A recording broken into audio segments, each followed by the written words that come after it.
Usually doesn't take that long, but yeah, there we are. We are now recording. Thank you. We'll come to order at 5:34 and begin with the Pledge of Allegiance. I pledge allegiance to the flag of the United States of America and to the republic for which it stands, one nation, under God, indivisible, with liberty and justice for all.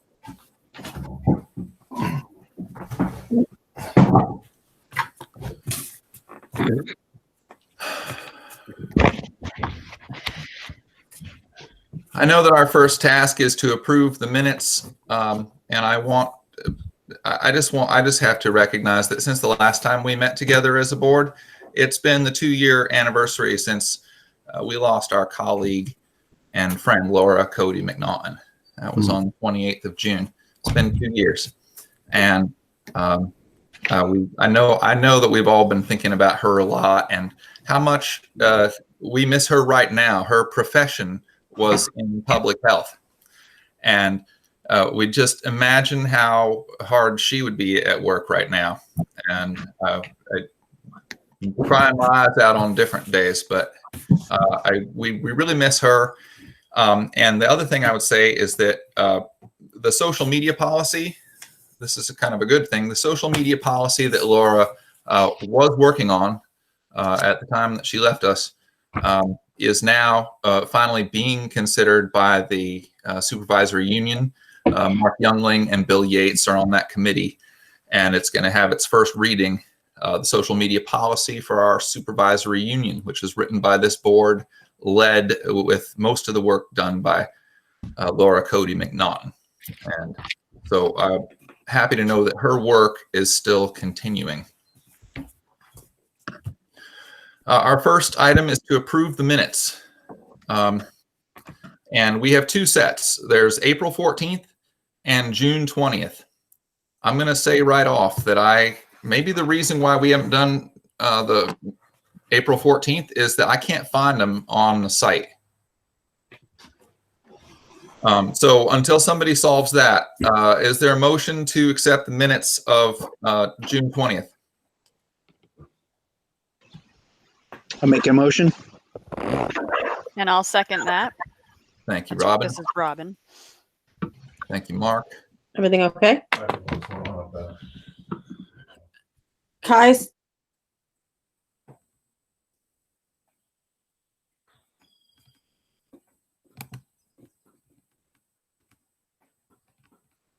Any changes to those? Hi, Becky. Thank you so much, Becky.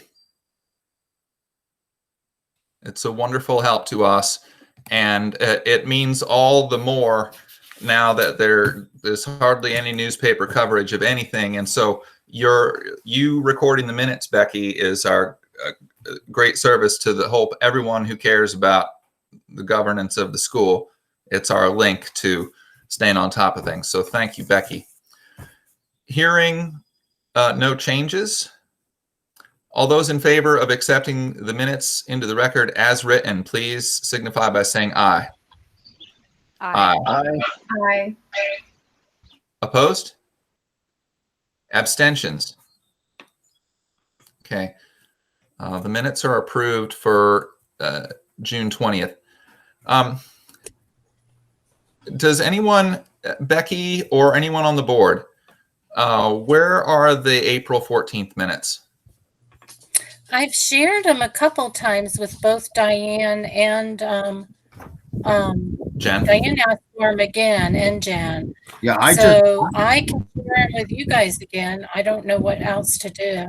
No, Where Diane are you looking for them to be, John?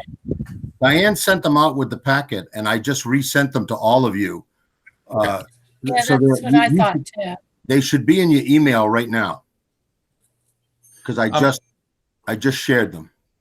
Okay, thank you. We should put those on the next agenda to approve. We shouldn't approve them without getting a chance to look over them carefully. But one member of this board expressed some dissatisfaction with sharing the meetings by Google docs, Google Documents, because sometimes there's the permission has to be granted to be able to see them. And the request made was to see if the board could receive the minutes as a PDF. I'm so incompetent with all of these things that I would open it up to the rest of the board to see what works for folks. Is a PDF better, or do we like Google Docs? A PDF is safer, obviously. I mean, this is David, but we've been using the Google Docs right along. How about the document I just shared a couple of minutes ago? Did anybody try to open that? Did it open okay? I can try right now. Anne Marie said it opened okay.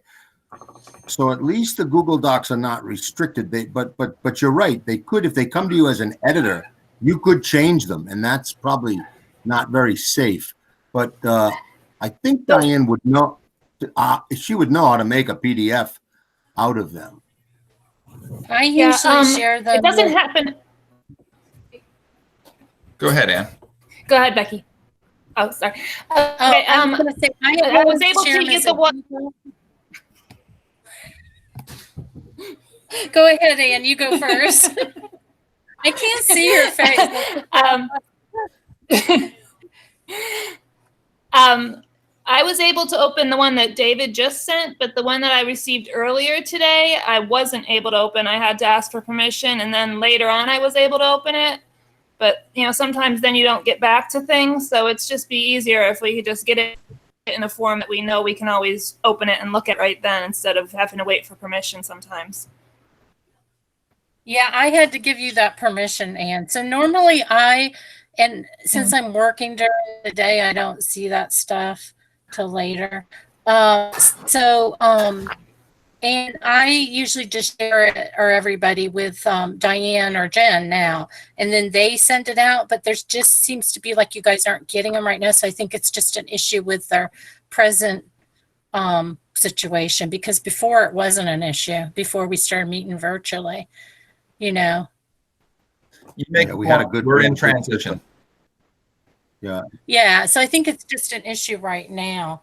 But I think Jen Tessier is sort of still picking up the pace with Diane Tessier, and about 5 or 6 days ago or 7 days ago, she just had a little baby girl, Jen Tessier. So my guess is between Diane becoming a grandma and Jen becoming a mom, it probably all might have gotten a little confused this time. I don't know, but it should work. Becky, do you have a WSESU address, Becky?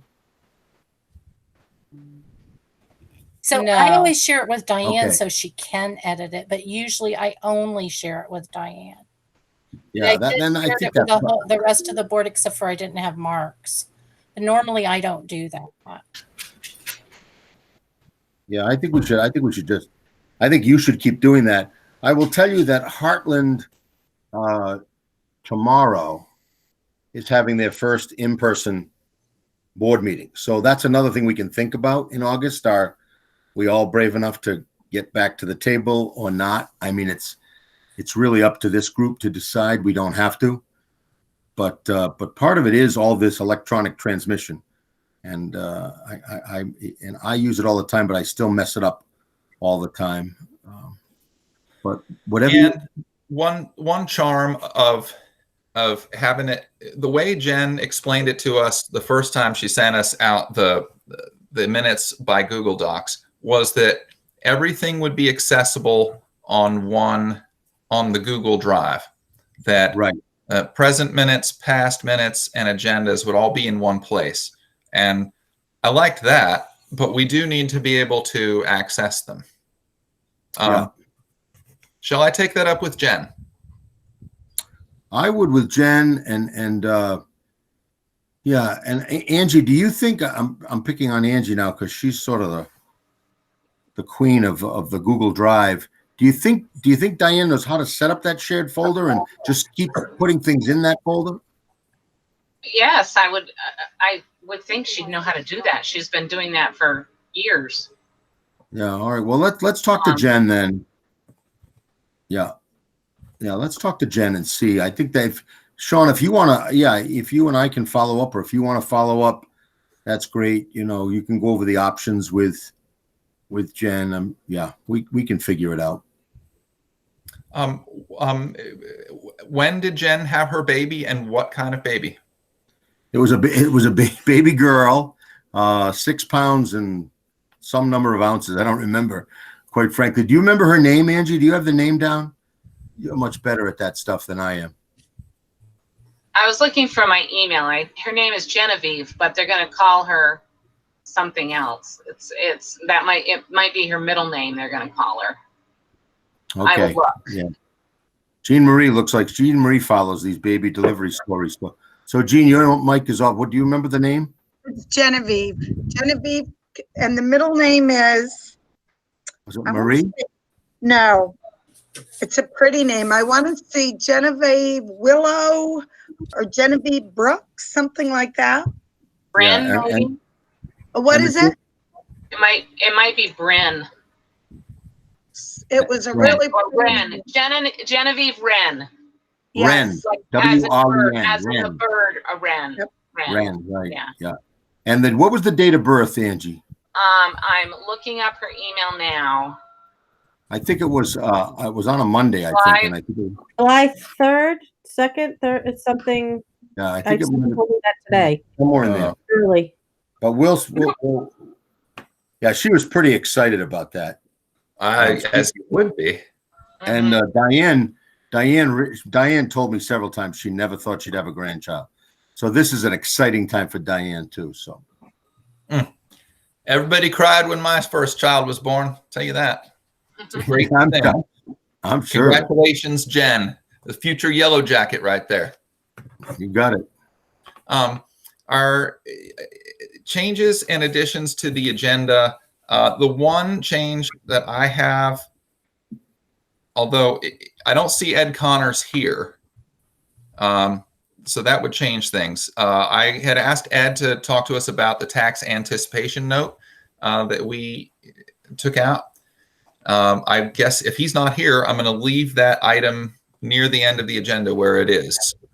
Yeah, and I can text him because I think I was pretty sure he expected to do that. I know he plans to be here, and He might just be checking in a little later. that's fine. We'll get to him on when it's time. Very good. Are there any other changes or additions, board members, to the agenda?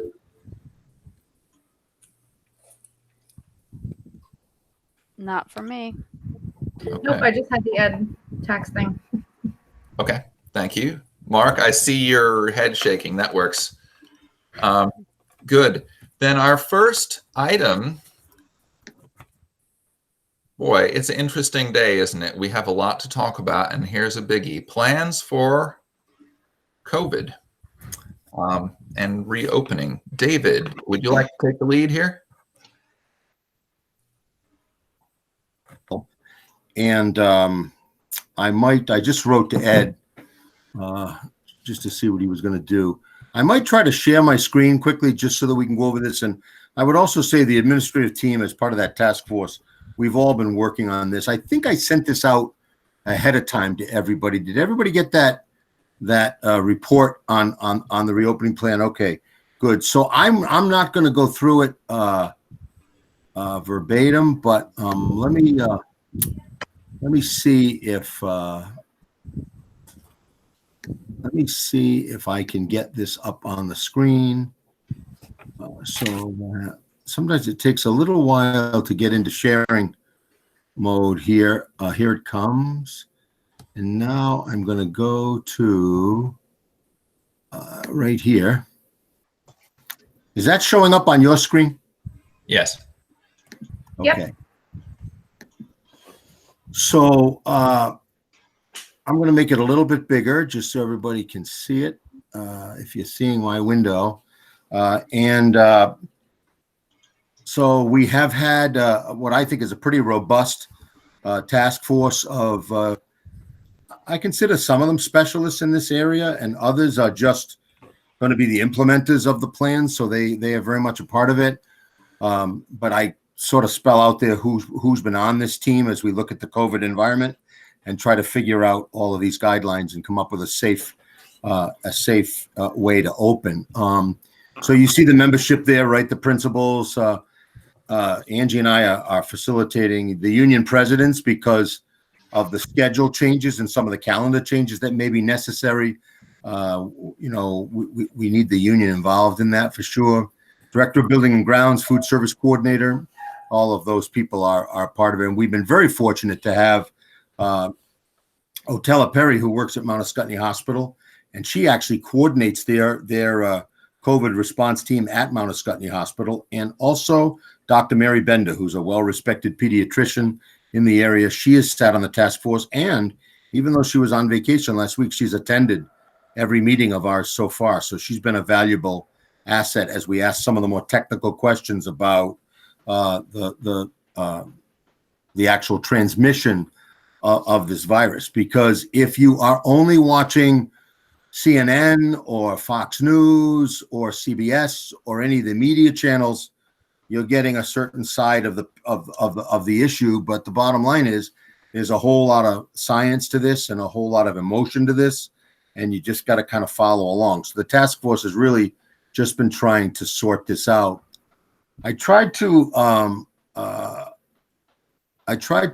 state this in my last letter to parents, that really the reason we're reopening, I mean, there's a lot of reasons for it. I mean, I'm sure part of the reason is, economically, people want to get back to work, and schools, even though I don't like this part of it, but we do provide a childcare function, and so people can go to work, the kids can go to school, and I think that's part of it. But those aren't our primary reasons. The primary reasons are listed right there. We know that kids need social connections. The American Academy of Pediatrics stated that very clearly, that they're worried about the mental and social and emotional health of kids who don't interact. I mean, everybody's got their own level of interaction with their kids. Some kids, I grew up an only child. If I had to be quarantined for these last 3 months, I would have saw no one, absolutely no one other than my mother. Didn't even have a dad in the house. So it would have been tough on me. So, it depends on your living situation, right? Social connections, the learning piece is critical, safety and well-being of all of our students. Our nurses and our medical professionals, our counselors, they monitor a lot of well-being, physical and mental health. And food security, I mean, I think, we did do a great job delivering, but the truth is, when they're in the building, and it's something I'm going to talk to all the boards about, we can discuss it a little bit tonight if you want, but I was going to bring it up at the SU meeting, because we've been doing a lot of our food service out of the SU, is, do we want to, in this pandemic, and because of some of the complications around, I know you can't make a kid take our lunch, but do we want to go to some type of universal lunch program where everybody eats? What I'm worried about with kids in small cohorts, the kids who are getting the lunch every day are more identifiable on a free and reduced basis. Whereas if we fed everybody except those with allergies, or, then we wouldn't have to be identifying. And I think we've got a financial budget that we want to show everybody, that where we might be able to do it at either a very reduced charge to parents, or maybe no charge. But that's just an aside right now, but that is part of the food service program. So then, to that end of all those goals, these are some of the bullets that kind of are guiding our work. And I don't have to go through each and every one of these, but I'll highlight a couple of them. The first one I think is important, because you're going to find that districts are going to start to release their plans to their communities and to their boards and to their staff. And there's going to be a range of plans. Vermont, in a typical Vermont tradition, sort of said to all of the supervisory unions and districts, you interpret the guidance, you figure it out. We don't.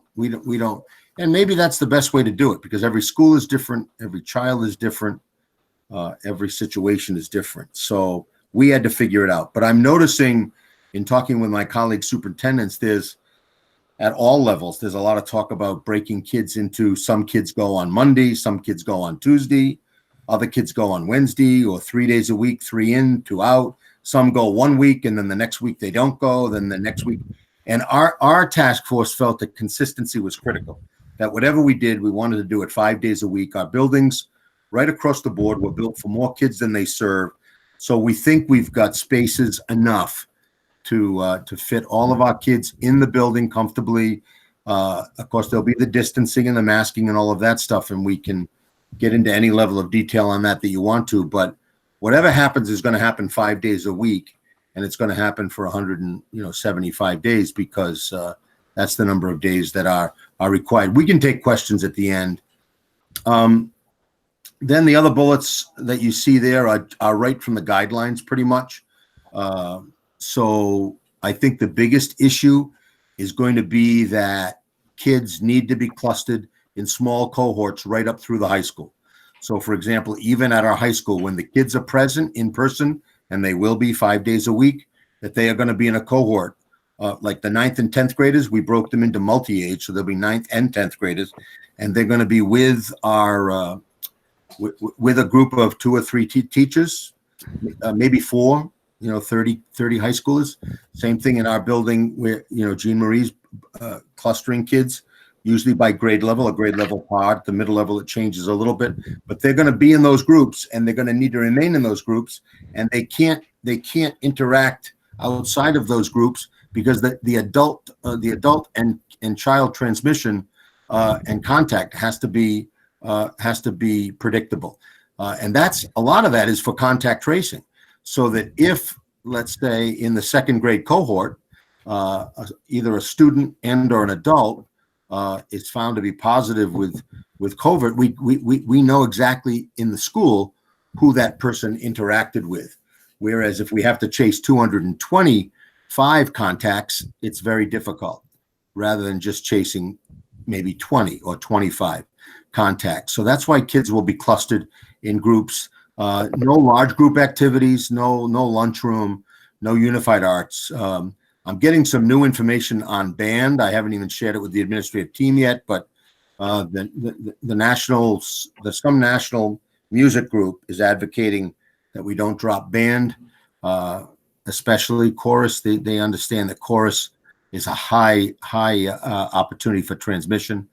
But band, they're saying if you're outside and you're masked and you it sounds crazy to me. You have a slit in the mask where you can fit the instrument into your, I'm not saying we're going to go that way. Right now we're saying, no congregate, no PE, no mixing of groups over the course of the day. So that means everything's going to happen in an integrated, interdisciplinary fashion through these smaller educational cohorts of kids, and a lot of outside activity. I know Jean Marie and all the principals are identifying areas outside where those cohort groups can go, whether it's just for morning meeting or learning or activity, or maybe on a walk or on a discovery mission or on some sort of a historical, walk that's going to be tied to a unit. Get them outside, get them outside, get them outside. Because what the pediatrician on our task force says is that students outside and distanced have about a 0.001% chance of any level of transmission as that air carries. So that's going to be our goal. There may be some days we can't get out, but we're going to try to get out as much as possible. Creative use of space. I've walked around the buildings with the principals. I think we've identified the spaces and we think we can get the number of kids into those spaces that we need to and be distanced properly. Transportation, I am worried a lot about the school buses. I think the school buses, just the way they're designed with very little airflow, and it's like a tin can. So I'm going to encourage parents, and I think most parents, if they're willing to send their kids back to school, I think will be willing to transport. I think a lot of parents will want to keep kids off of buses, but we'll follow the CDC guidelines and the AOE guidelines on transportation, which is basically, unless it's in the same family, 1 kid per seat, facing forward. They need to stay masked. Driver needs to be masked. They do the health check getting on the bus, answer the questions getting on the bus. And so when those kids on the bus arrive at school, and I hope it's very few, they've already been health checked and they can go right in. Sanitization rules. Jim's part of this task force, another task force run by the Vermont School Board's Insurance Trust. We were one of 5 schools that are piloting. We actually got a walkthrough by some experts around spaces and what can stay in rooms and what has to be out of rooms, how to sanitize certain areas. Some areas have to be sanitized as much as 6 times a day. There'll also be hand sanitizer in every room, and there'll also be disinfectant in every room. And Jim uses nothing but green products, so we'll be certainly dealing with that. The last paragraph is really the important paragraph. I think because of the unusual nature of how we're going to open this year, I think the staff needs a chunk of time before school begins to review the plan. We've even talked about some level of testing for all staff members. We have curriculum work to do. We have room set up to do. We have certain trainings that have to go on by law that are related to COVID transmission, and so we'll be doing some of that. So I think the plan is going to be to front load a lot of the staff development, and also what we're thinking is try to wait out as much of the summer as we possibly can before we start. So we're altering the calendar right now as we speak. I'll certainly get that out to at least the board chairs, if not all the board members. And we're thinking that there's no rush here. Let's be careful. Let's do this carefully and slowly, and that we may not start this in-person instruction or start school till after Labor Day. Quite frankly, and I remember when I walked 2 miles to school in the high banks of snow, and it was just a terrible condition. Only kidding, but that school always started after Labor Day, and that gave everybody the Labor Day break. We'll certainly start with teachers before Labor Day, but kids won't start until after Labor Day. Again, I have not announced that to parents, but it's been clearly a piece of information that I know the staff felt was absolutely critical. So again, I'm hoping we have 2 more meetings. We have another meeting of the task force this week. I'm hoping that we can have a more detailed plan ready for the beginning of next week. That's the plan. I'd like to get it out so that parents have time to plan and work. We're also thinking that because kids have to be in these cohort groups, even if they are outside at times, but that both in terms of the physical, mental, and emotional safety of everybody, that has to be sort of restricted to this area, including eating with that cohort, that a 6.5 to 7 hour day is not going to work either.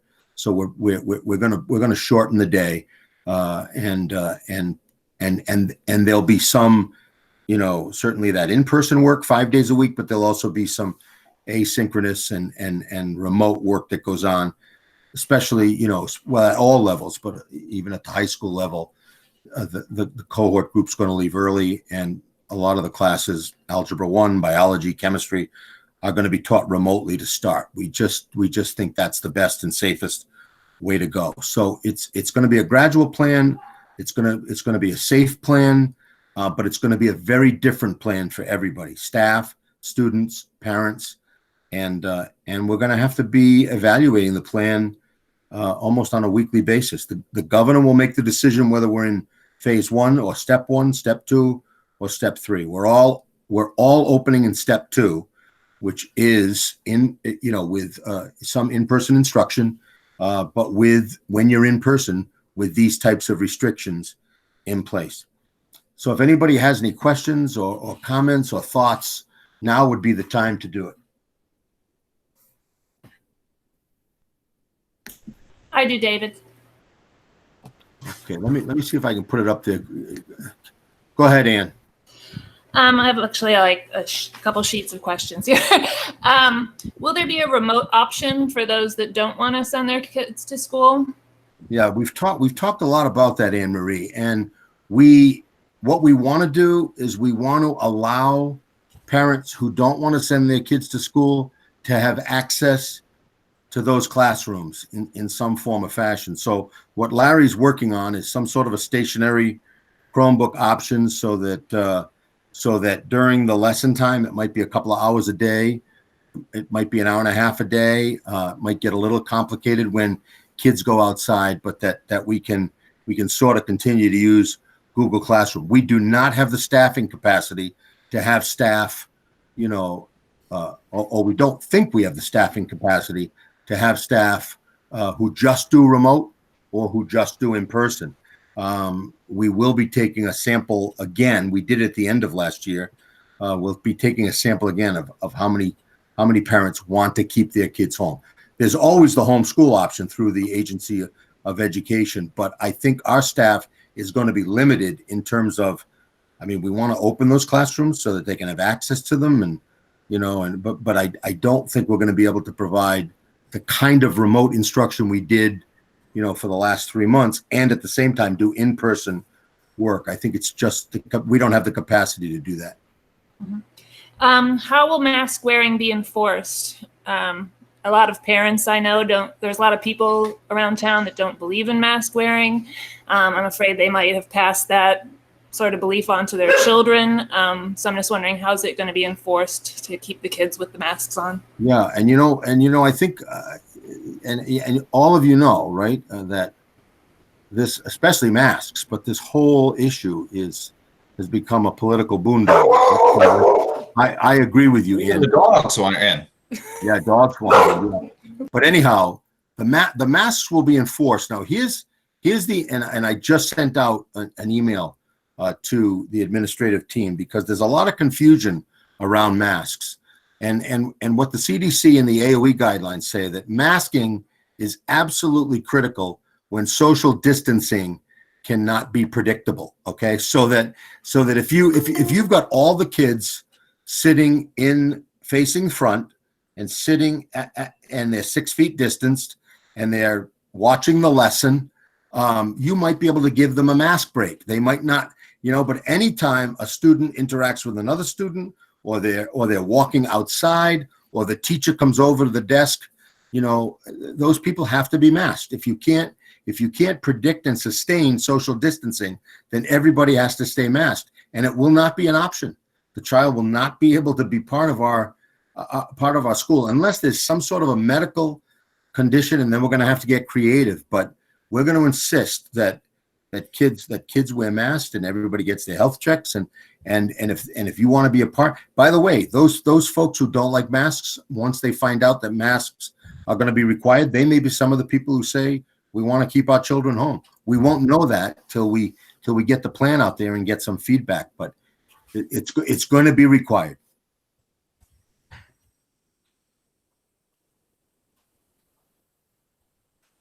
Unmute, Ann.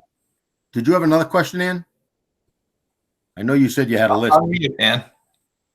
Did I lose Ann? She's there. Hang on.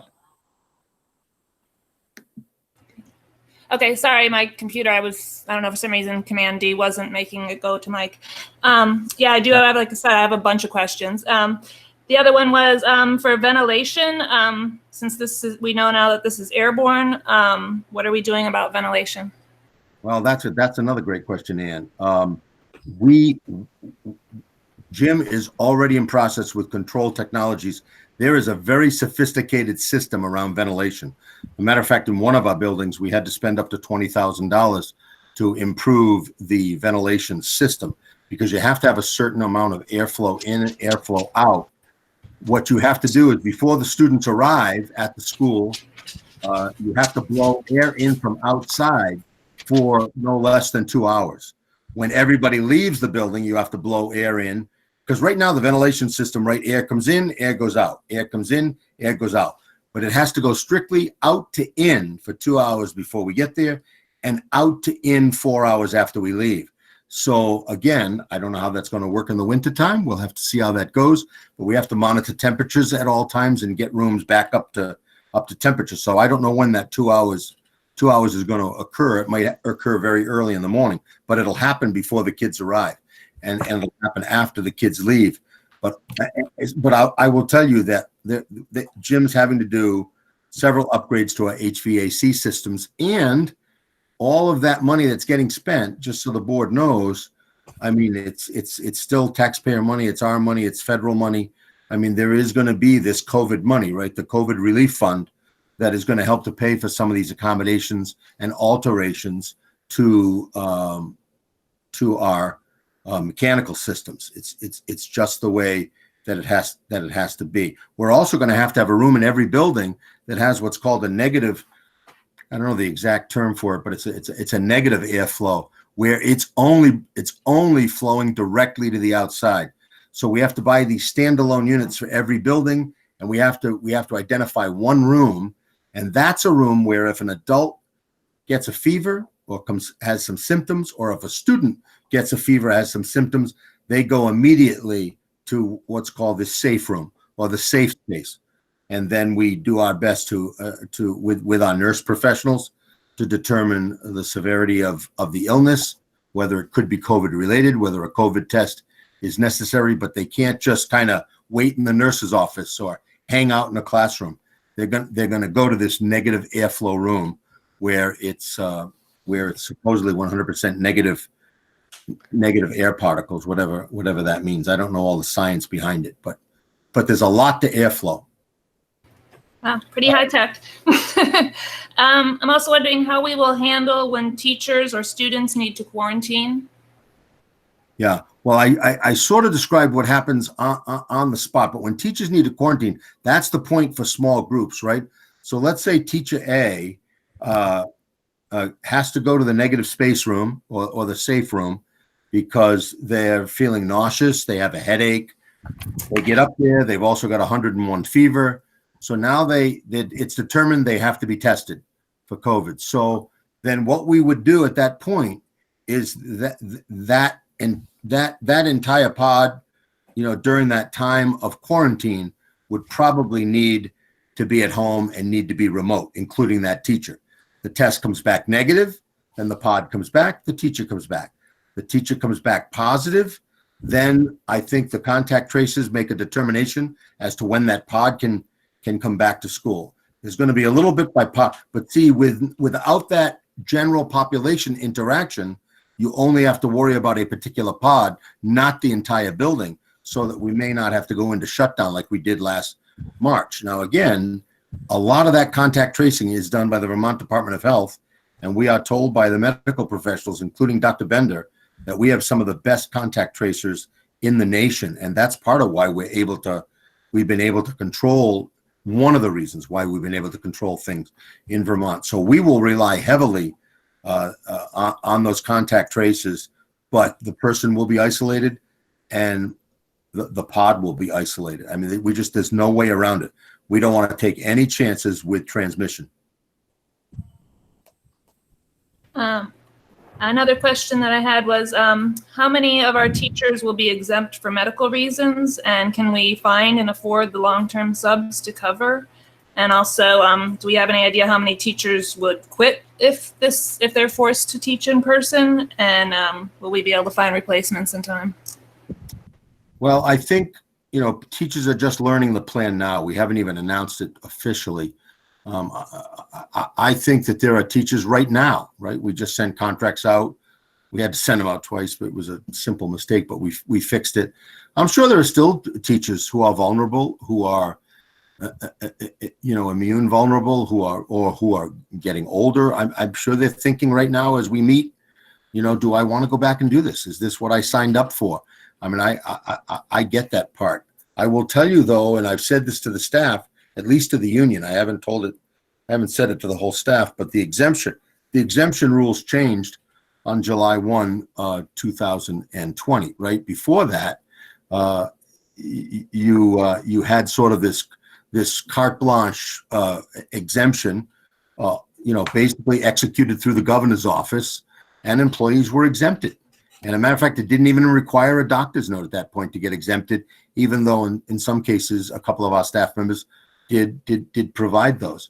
But on July 1, it all changed. And essentially what they're saying is, we will treat this virus like we treat any other, not that it is like every other virus, but we'll treat it like we treat other illnesses and viruses. And if we have to accommodate a staff member through ADA or some level of Family Medical Leave Act accommodations, then we'll do that. But there'll be a strict process in place. I know Katie Ahern is working on this with a couple of other staff members where, much like, any other vulnerability, you'd have to apply for that medical leave. And then, if you get the medical leave, then you would be on medical leave.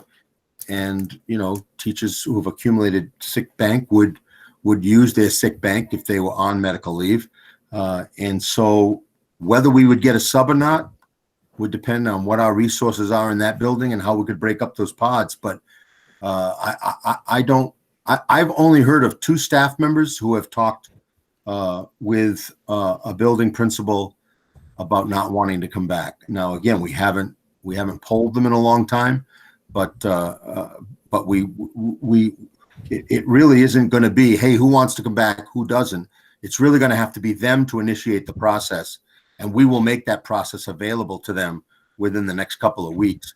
I don't know, Katie, if you wanted to add to that, or if you wanted to talk about, the work you're doing on because also it's with kids too, right? If kids want to be exempted or have special needs or can't wear a mask, those are the kind of things we're going to have to think through. Katie, did you want to say something?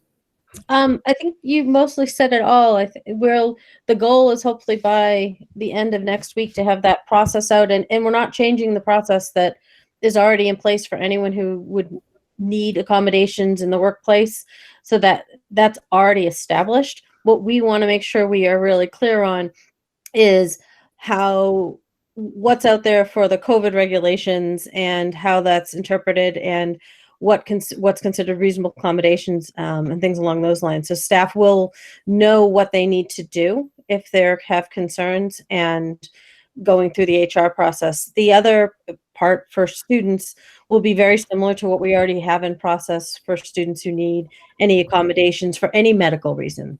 And it is, again, just making sure that as we're going through that what precautions we have to put in place. And that's the big thing. If precautions are in place, what then is the risk for individuals with certain medical conditions? And some are negated and some are not. So we have medical personnel helping us with this too. There's a lot to it, and want to be able to be as forthcoming and give everybody the information they need. We'll start with staff, and then we'll work, once students and families know the plan, work from there too. And you're always, as an employer, you're always obligated to try to make the accommodations, right? So for example, if there are recommendations made by a medical professional in terms of how you need to set up a particular area given a particular condition, then we're going to see if that's doable or possible. If it's not, then we would have to then have that conversation with that employee about what are the next steps. I mean, it's not that easy. I won't get into all those other details, but we've been dealing with ADA accommodations and FMLA, for a long time. And so I think we'll just follow those same protocols. The only difference this time is we'll probably involve a medical person on the team that makes the final decision to approve or not to approve. And then I guess just the last thing I just wanted to mention is you brought up the American Academy of Pediatrics and their recommendations. And I just wanted to mention that on this past Friday, they actually changed their recommendations. They said that the schools need to evaluate their current situation and decide on a school-by-school basis whether or not they open, because of some areas being very, a lot of COVID going on. I know we're luckily in a area with a low occurrence, but just wanted to mention that they did sort of walk back what they were saying about schools needing to open. Yeah, no doubt about it. And I think what you're seeing across the country is, certainly different levels of transmission and infection, right? And some people are not going in the right direction. You're also seeing a lot of the bigger school districts. I think you're going to see more of this, right? I just saw Los Angeles, San Diego. They say, we're going to be remote. We're not going to go to school. I think our governor thought because we were rural, our school's relatively small, our community's relatively supportive, that we can pull this off. I mean, I'm still, I'm skeptical right up until the day we start, but what I'm trying to do is to assure parents and to assure staff and certainly to assure students that we are going to make the environment as safe as possible. And if on day one or day two, we can't manage it, then we're not going to keep going. That's the bottom line. And I don't want that to sound like an experiment in fine living, but I think we're going to err on the side of caution. But again, we're trying to follow that advice. I appreciate all the thoughtfulness you put into this, David, and the rest of the task force. And I'm glad to hear that you guys have, really, I don't know, it just sounds like you guys are really doing the right things for the kids and for the teachers. And Yeah, staff. Ann, thanks. I appreciate that. It's incredibly trying, and you wake up in the middle of the night. But I also, I don't know how many parents will feel insecure and not ready to send their kids back. If that becomes a larger number, then maybe, and we've talked about this with staff a little bit, and certainly with the union, then maybe we are going to have to figure out a way to, to design something where certain staff members are dealing with the remote kids and other staff members are dealing with the in-person kids.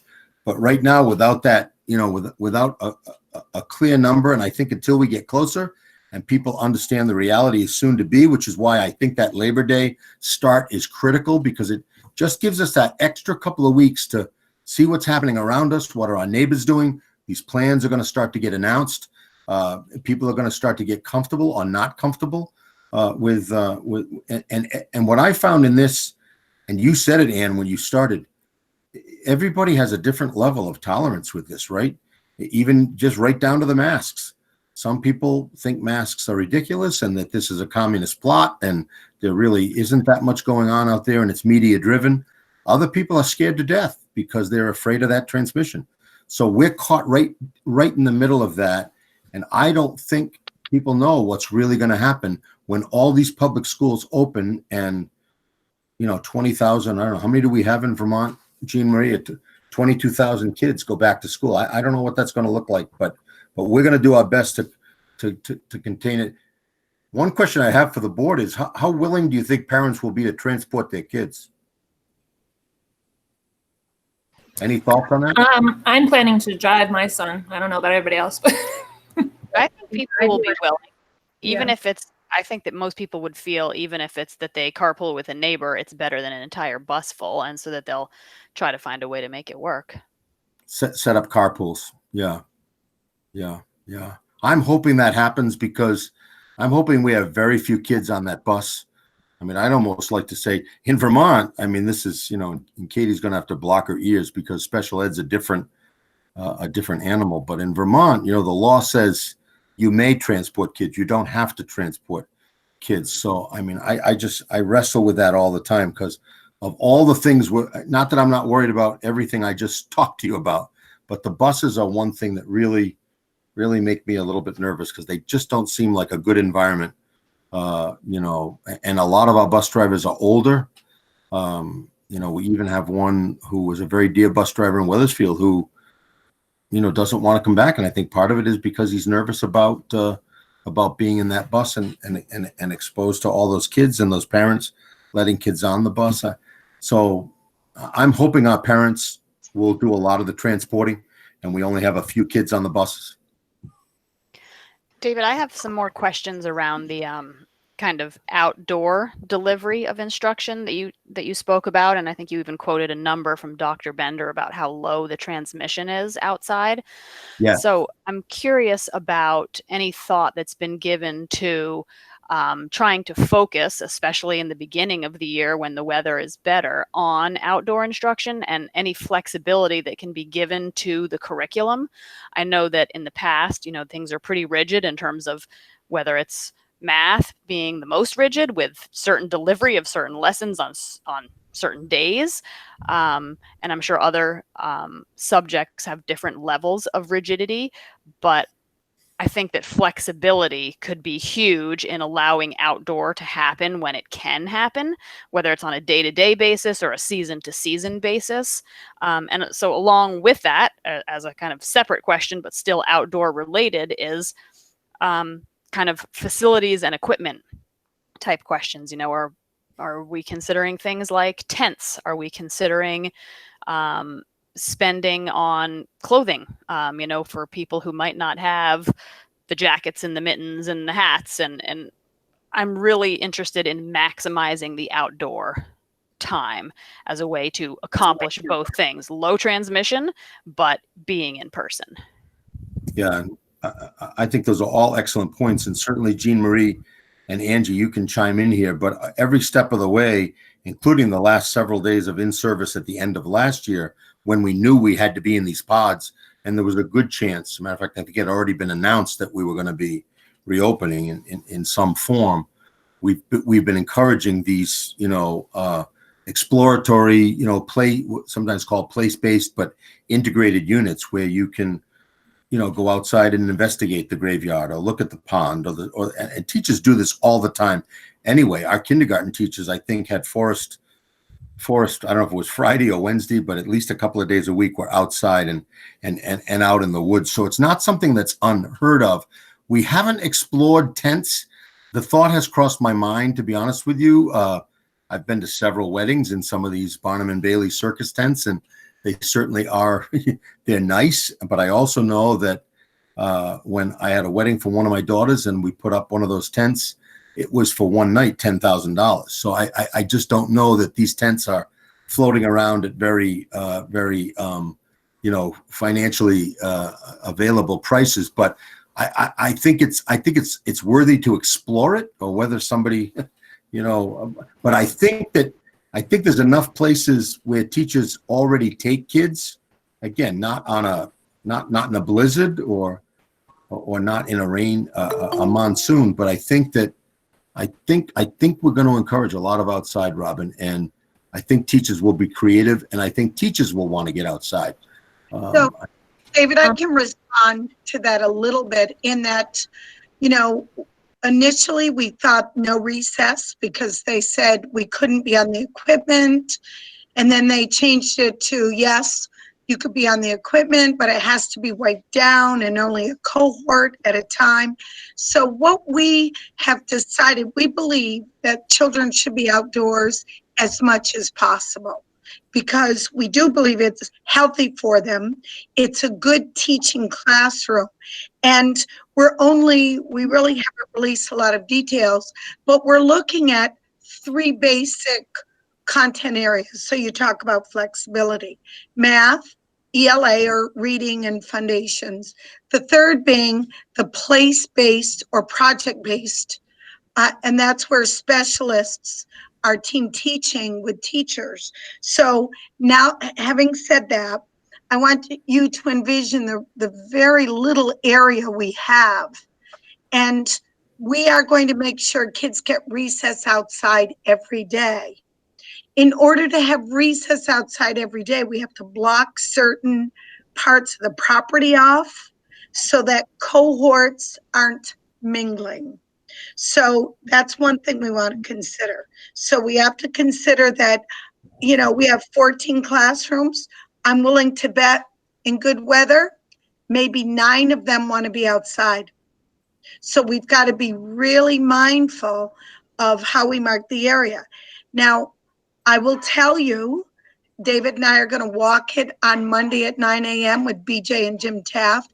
But we know right now with 26 sixth graders, they're going to have to be in the AP room in order for us to be able to distance 6 feet apart. My 8th grade is going to have to be in the gym, which means we're going to have to put a tarp on the floor. And again, we're trying to limit furniture. So we'll have desks, chairs, computers, and the teacher will have a smart board, hopefully. Again, in the gym, you're looking at 26 8th graders spread out. Now, I don't want those kids in that space for 4 hours. So we've got to make sure they're outside for part of that learning. They're outside maybe for lunch, outside for recess. But I'm envisioning of all my 14 classrooms. And by the way, I'll tell you honestly, Jessica Wilmot's got 24th graders. Can't be in one room. I don't have one room to accommodate. I hate to say it. I did warn her. So I know she's on. She knows this. I got to move her upstairs. And I'm going to have her in 2 classrooms where a door opens up. And I got to make sure I have good supervision and she gets good support. So they're going to be in 2 rooms. They need to be outside as much as they can. They need to have recess outside. They need to eat outside if they can. So Robin has mentioned outside to us. She's absolutely right. And we have got to utilize every ounce of that space. And Robin, we will.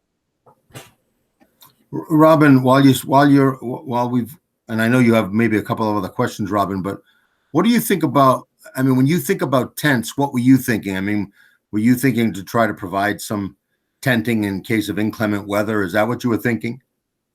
Yeah, I was thinking just to be able to get out there on rainy days. I mean, Right, as we know, right. the fall could be beautiful. The fall could be rainy every day. Same thing with just looking forward to the spring, getting back outside a lot in March, April, and May. And same thing, rain protection. And I had the same thoughts as you of the wedding tent business, does it for one day. But I think that someone should be doing research as to what else might be out there. Yeah. And I mean, I think clothing too is an issue. That's why we provide clothing to our ski team, is because, for certain activities, you need special clothing, and especially in trying to push those seasons, like push the fall as late as we can, and ability to go out on winter days that are not horrific. Having kids be able to have the right clothing could make a huge difference, and having that be equitable and having it be fair, that everyone's equally comfortable, I think is really important. Well, I know that our K, and now it's spread up to 1 and 2 in some schools. I don't know about at your school, Gene, but this whole idea of getting kids out, that it started that Forest Friday, and it's, I've watched that, and I know they take them out in the dead of winter. I mean, they bundle them up, they get them gloved, they get them scarfed, they get them, and they go out. It does, again, not in 30 below and not in a blizzard, but they do get them out. So I think I think clothing may be as important as tenting, and we're just gonna have to make sure kids are dressed for this. And I know Jean is a master of finding, I don't know how she does it, but coats for kids and gloves and hats and mittens and donations. And I think we are going to have to do that if we're going to be out a lot.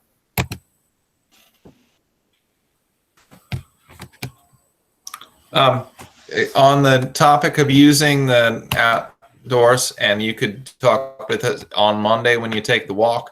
But if we remember that Charlie Johnson, through a work with Four Winds, we got Charlie Johnson to agree to allow us to use his farm for Four Winds, and that Shirley and I'm sorry, I'm flaking on our town moderator's name. They own property right next to the school, and they also agreed to grant us access. I don't know what the insurance issues will be there, but just so that doesn't get lost, as Shirley Cole, Peter Cole and Shirley, thank you. Thank you, Jean Marie. That they have offered that resource to us, and that may turn out to be extremely important to us. Yeah, the other thing too, I'm wondering, and we haven't talked about this, but again, given the level of transportation and where we are, I mean, it may be, of course, these will be building-based decisions, but, we may have to support, getting kids to other places. We've got a beautiful mountain. We've got some beautiful, we've got some graveyards. We've got some historic sites. I mean, it may be that we do, a little bit more field tripping than we have in the past. Again, the buses will hold up to 24. Well, they say 24. I'm saying 20, but 24 with 1 to a seat, facing front. I mean, again, we're not, encouraging buses, but for a short 5-minute ride to a graveyard or a 5-minute ride to a historic a building in town. I mean, I think I saw, Sean, your graduation speech up at the church. I mean, there's a lot of history in Weathersfield, and there's no reason that we can't have that kind of exploration, with kids. Not always walkable, but certainly drivable within 5 or 10 minutes, right?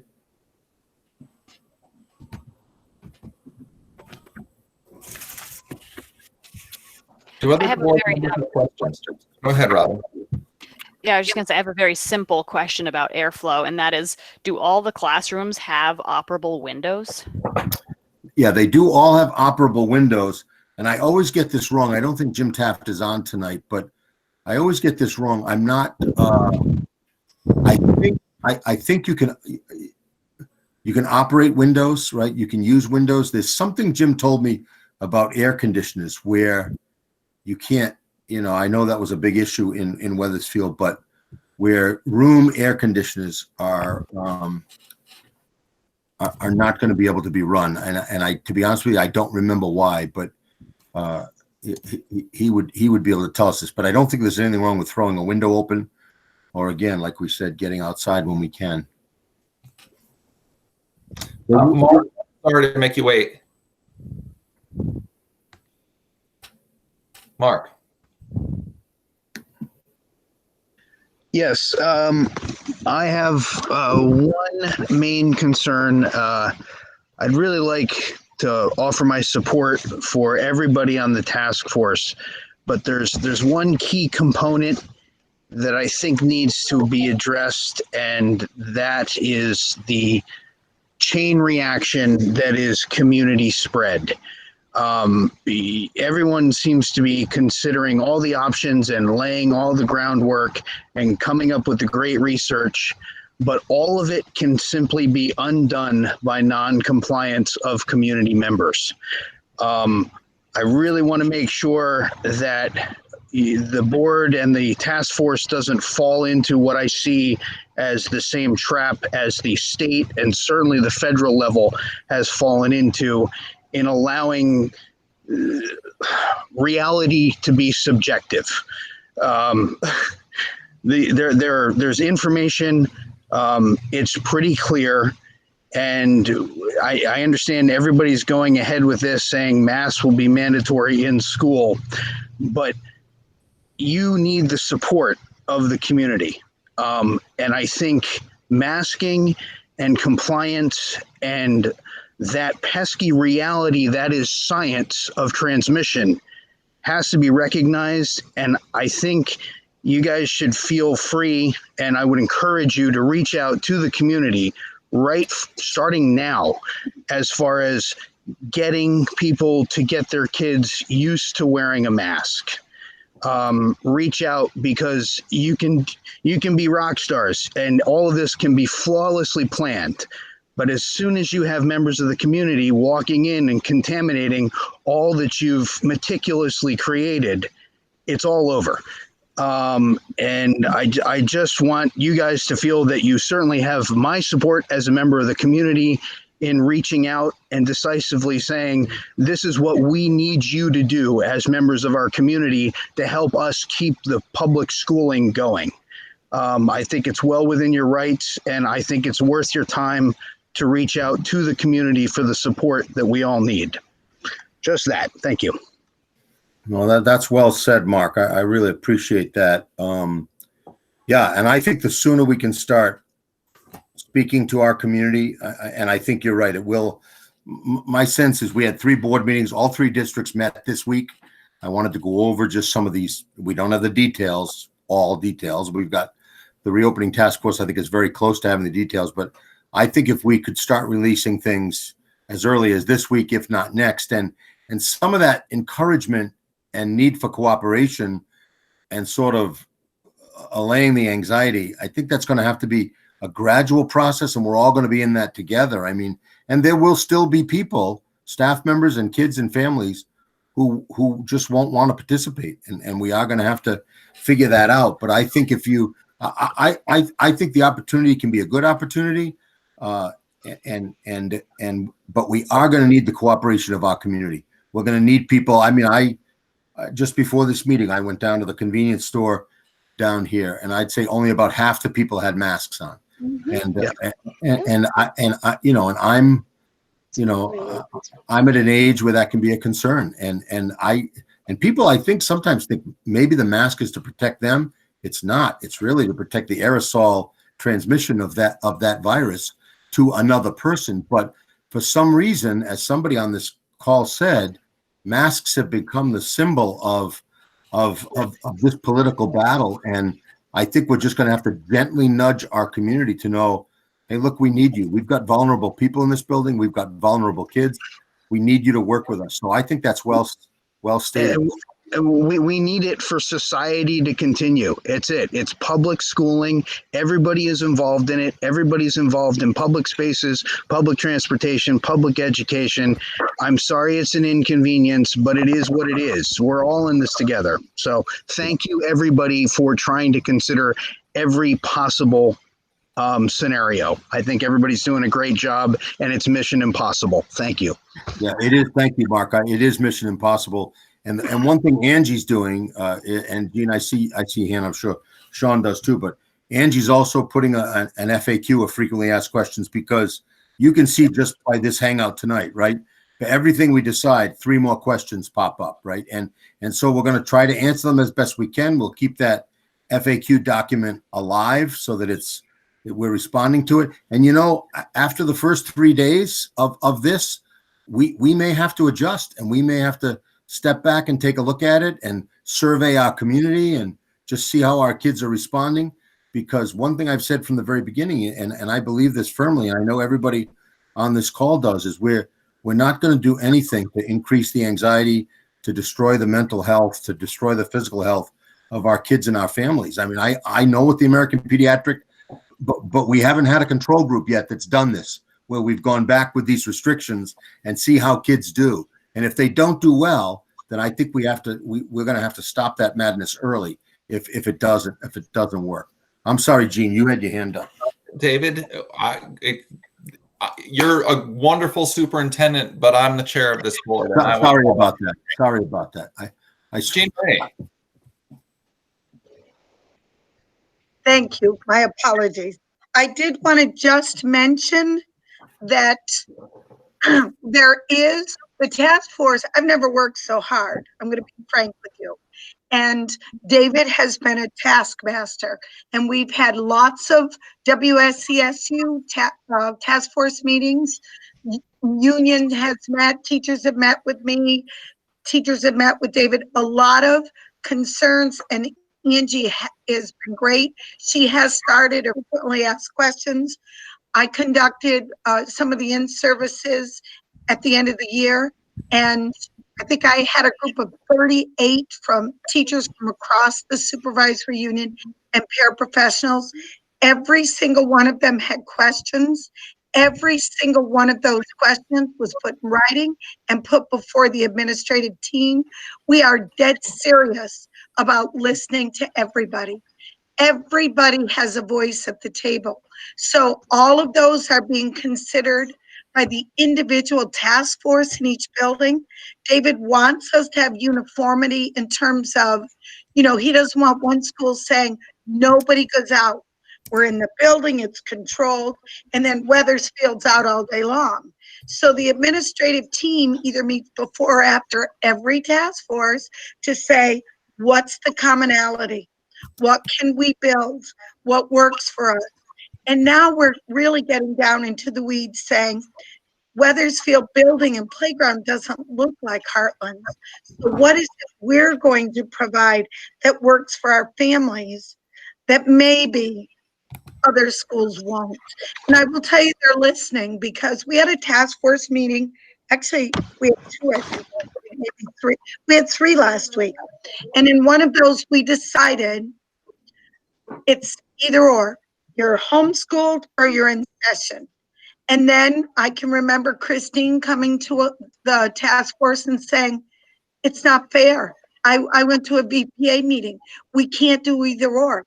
Everybody talked about it. And then we said, okay, Larry, look at remote for us. But that tells me how open we are. We had another meeting. We said, it's only 4 hours. We're not giving them breakfast. We're only going to give them lunch. And that haunted me that night. because I will have kids that will have to wait 24 hours to eat. I wrote it to Craig and David. The next day at the task force, David said, let's revisit the breakfast conversation. We're giving breakfast. So I like that fluidity. I like the flexibility. I like that we make a decision and then some people can't sleep at night and we come back to the table. And, you know, it's really been great in that regard. We're all scared. To be honest, I don't want to go back. I think a lot of people don't want to go back. We have to go back. The governor says we have to go back. So we have to, you know, we just have to pull our big pant legs up and say, what are we going to do to make this as safe as it can and as nurturing and as exciting? And Sean once said to me, let's look at it as an opportunity. We are changing. School as we once knew it is over. So get over it. So we've got to figure out what does work in this new age. And it's taking time and energy. I get emails from parents every single day saying, why aren't you looping? Why aren't you doing a multi-age? Why aren't you? But I don't get mad at those parents, even though I'm dealing with 100 issues. It tells me they're thinking too. They're thinking about what's the right thing. How are we going to make this work? So when people write that, I usually wait a day, think about it, maybe 2 days, and then respond. So I want you to know that the task force that will follow up to the SUFAP task force will have Katie on it. Angie comes in and out. David comes in and out, so that if we conduct something or we create something that's not conducive, they're going to say, other schools are doing this. You need to try this. And I like that too. So I want you to know that there's not one way. There's not one correct way. It's going to be trial and error. And I really feel that everybody's being open, honest, collaborative. And I love the questions, because the questions, you know, the very questions, Anne Marie, those were my questions to David. And Anne Marie, we didn't talk. You and I never talked about that. But your questions were my questions at the first task force. So that just tells me that everybody should ask questions, think deeply, push the envelope, and let's just do the best we can do. And by the way, no volunteers. The parents are going to like it. We're not having any parents in the building. That'll come out of some of the stuff that, David, that may come out of your task force meeting notes, but no volunteers. That means no 4 wins. I'm struggling with that. But again, we're trying to narrow down the exposure that our children will be experiencing. You know, we've always had our specialists push in.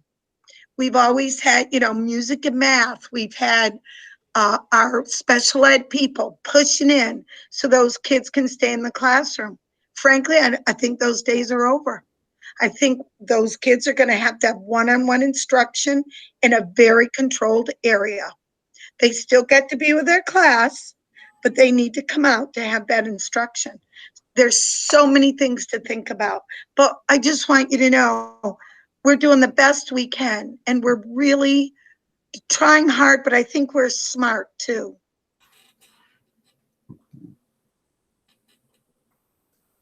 I'm concerned that this is a global, there's a number of things. This is a global health crisis, certainly a national education crisis, a national and global economic crisis, a national serious racial inequality crisis, and that's making us all forget about the massive climate crisis.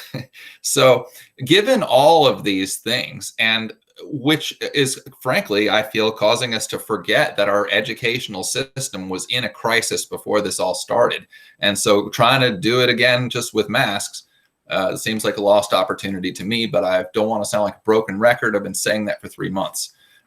However, with respect to the members of the task force, I find it ludicrous and unfortunate that that task force is being expected to ad hoc, and it's to go in a little room in Wethersfield School and come out with a plan for educating in a pandemic. This should be coming from the top down. Betsy DeVos should be coordinating our efforts with the LA Unified School District that just decided to face the music and realize they can't have school in person. For not us, sorry, I'm not in the task force, for that small group of local experts from our little towns to be in a room without anybody from a university or from the National Board of Education or without Dan French doesn't really seem realistic. And I'm being supportive of what you come forward with because that's what we need to do. But the premise that our task force would be expected to come up with a reasonable solution doesn't seem fair to me. I completely agree, Sean. But of course, this was probably the biggest topic on public radio today from every part of the country. Of both the governor certainly saying, as you said, Jean Marie, that we have to go back to school, but others, that superintendent or actually it was the board chair from the LA Unified District saying what we have said. Parents, families are going to be the ones who really implement the plan. And I think that this takes us into a deep political change in our country, where if we're all making decisions at the local level that are so consequential, I see it fracturing our county, fracturing our state, fracturing our country, and weakening our central government. All big concerns to me. I wish that our leaders at the very top would bang our heads together so that we have a unified plan that accounts for the differences, a unified plan that accounts for the different health situations around the country. You all froze. I don't know if I did. No, I think everybody was just listening. Okay. Yeah. You got them all stunned. They're all stunned. We're frozen in horror. Frozen in horror. I get that a lot. Sometimes around family. Sean Whalen for governor. Are there any other questions? Not just from the board. We have many teachers here. I know Amanda made a really good comment that we need that our Department of Children and Families is going to have to take a strong role. Of course, when the bill comes in for all these things, that's another thing. But we have to do what we have to do. I've talked enough. Are there other questions on the plan? David, when do you plan to roll it out? I'm thinking, like I said, we have one more task force meeting this week. I think we have some general overview agreements now, some of which are listed in that, what I just reviewed with you. I think by early next week, we're going to be ready to roll it out. That's my thought. And I want to be sensitive to what Mark said. You know, we need to put it out there with hopefully some compassion, but hopefully people will support what we're planning. But yeah, I'd say by early next week. I think that answers to questions I've heard from board members and what Jean Marie has also shared with us. That will help to give our families some clarity and let them start asking their own questions and deciding what they want to do. Mm-hmm. Yeah. It's going to be a very personal decision, I think. There's a lot here and we're not going to solve it tonight. Without objection, shall we move on to our next item, which is the next stage of the principal search? And David, that is the stakeholders. Right, exactly. So, and by the way, Ed Connors is on the line. So if we want to do that, that TAN or that tax anticipation note, we can do it. Ed texted me and said he's there. I see the phone. I don't know if he's also visible, but we can go into the principal search because I really want to add, and we've got some staff members on board as well. I mean, what do people feel? I mean, I feel like because we're virtual, we could probably do the staff stakeholder group and the board stakeholder group virtually and get that piece done. I don't know about parents and community, whether or not we could do a couple of those. I mean, I'm willing to work virtual. I think people are still going to be hesitant to congregate in person in, reasonably large groups or semi-large groups, but I'm willing to try to I think, staff, support staff, which might be two different groups, but I think we could get a representative group of them virtually and then work through strengths, weaknesses, what we're looking for, goals, aspirations. It's a pretty simple process. How do people feel that are here? That's the only thing holding us up right now, because we've got to do the stakeholder groups first, and then we design the job description and the advertisement. I think virtually is a good idea. I think still for adults to congregate in large groups indoors is not a good idea. So I would definitely be in favor of online. Yeah. How about, I see Candy's here and Jessica and a few of the staff members. If I tried to gather a representative group of staff members virtually, do you think that could work over the summer, that people would be willing to sign on and talk about, the strengths, weaknesses, goals, aspirations for the next leader of the Weathersfield School? What do you think? Amanda French says yes in the chat box. Can I get the question again? Candy? Hi. Yes, sorry. I have Kristen's daughter here, so I was in the other room quickly. As That's far not fair, Kristen. and when would the principal search be? What?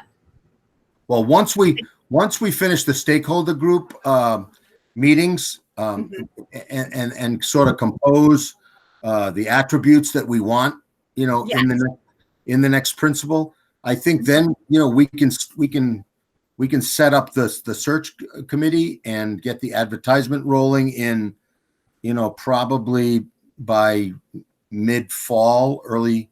I think that can happen. There are some things that have to happen in between all of that, but I think we can get started. We want to get our ad out early. That's the key.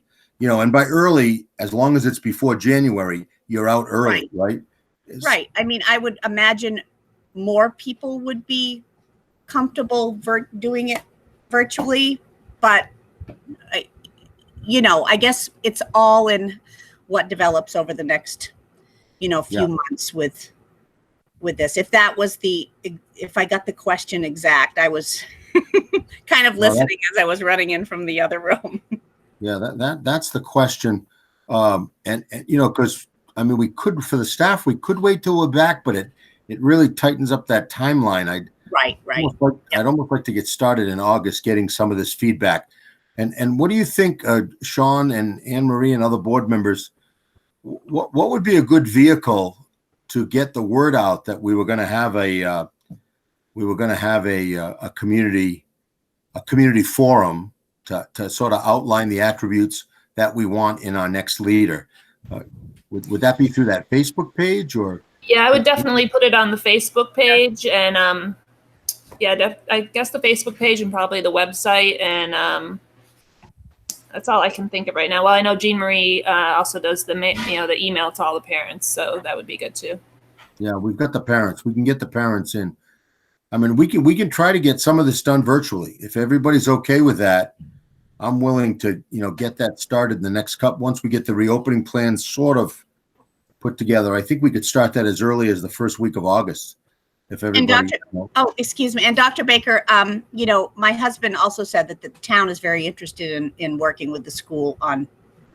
Yeah, I think that's whatever you've got to do. I mean, the town is on our side. No, that's a great idea. That's a great idea. Yeah. Yes. Yeah. So it sounds like everybody's good getting things rolling virtually.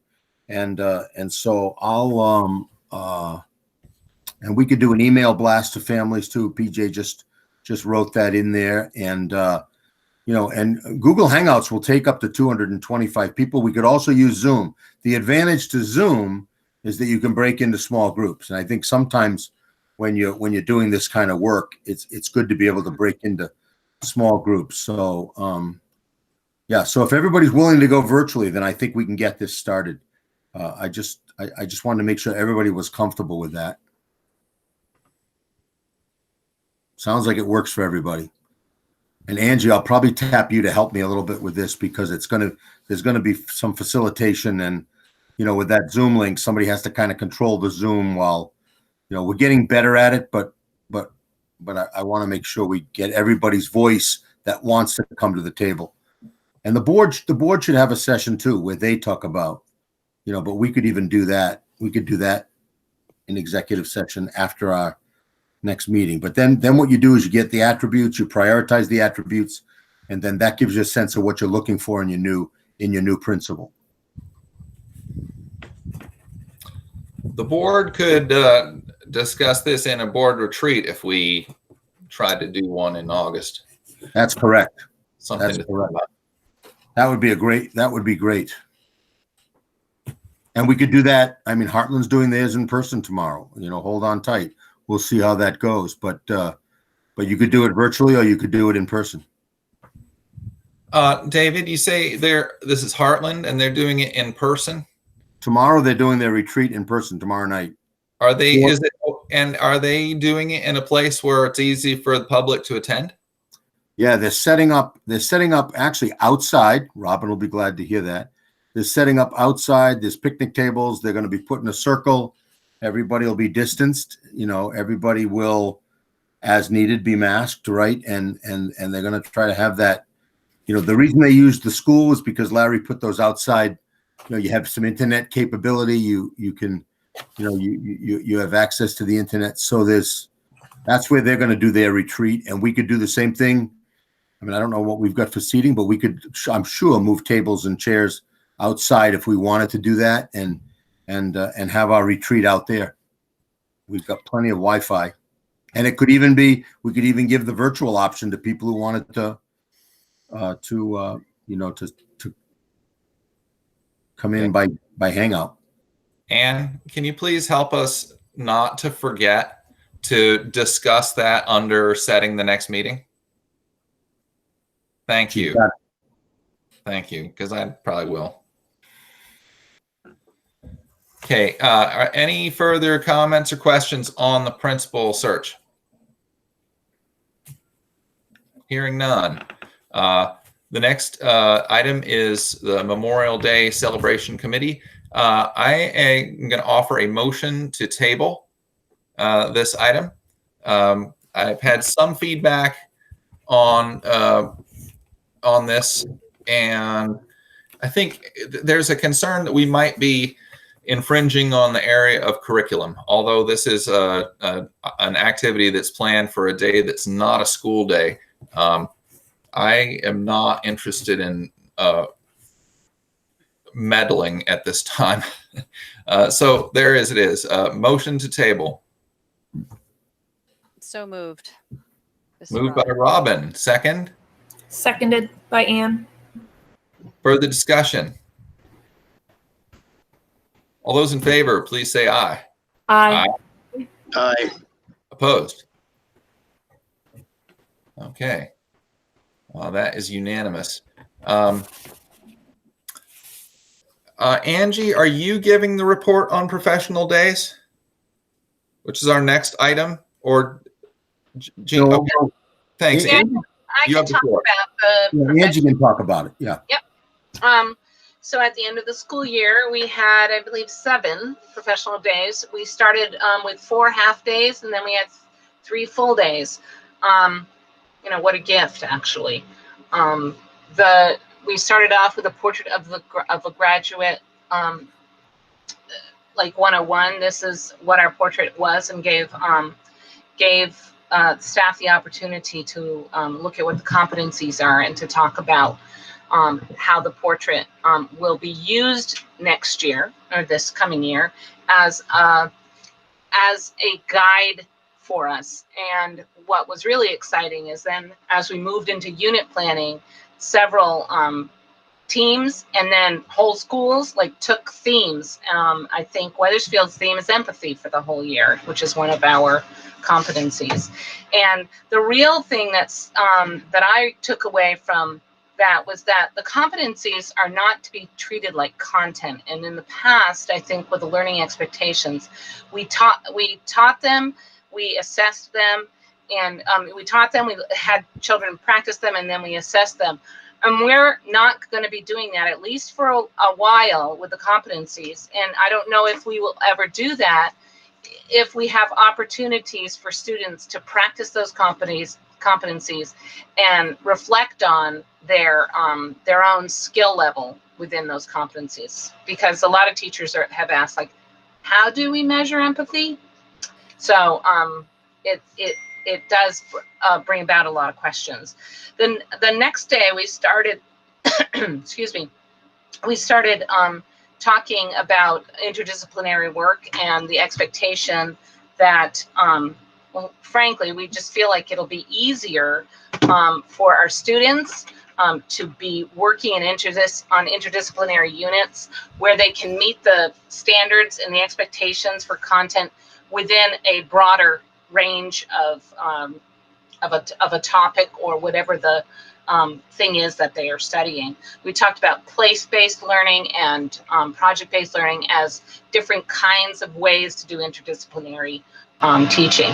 And then on Friday, we had Friday the 10th of June was an opportunity for our staff to reflect on school closure, reflect on FY20, and give and really think about what it meant for them and have some opportunity for closure. We did do a training on collaborative problem solving, and then the last half of that afternoon was spent talking about school closure and what it meant for individual staff. And I know different members of our team, of our administrative team, facilitated small groups, and it was really interesting. I worked with a team they were mostly high school teachers, I think, and they were very eager to talk about what school closure was like for them.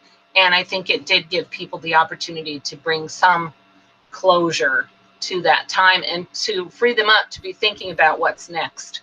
Then the next 4 days, so we had a half day on Monday and then 3 full days of 2.5 days of teachers working together to figure out what interdisciplinary learning will look like in their buildings. And 44%, so I went back and looked at the staff feedback form, 44% of all staff, this included paraprofessionals and our teachers, said that they agree or strongly agree that the in-service days added value to their work. And then another, I think like 20% were neutral.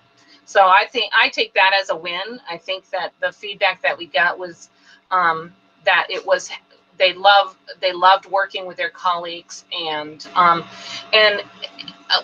of the feedback that was, I think, very real, but I mean, people just rose to the occasion, did the best they could. Was it's really hard to plan for something that we're not sure what it's going to look like in the fall, and we agree. And I'm hoping that the time that they did spend will feel like it was worth it in the fall when we do whatever we're going to do, right? So that was basically on the 18th. We met in the afternoon and David gave a send-off for everybody. We had 173 people on that call. It was fantastic. The pictures were like this big, and a few people spoke, and it was a really nice. It was a great way to say thank you to everybody. A couple of our people who are leaving, our retirees, were there so that we were able to say so long, and that was nice. So does anybody have any questions?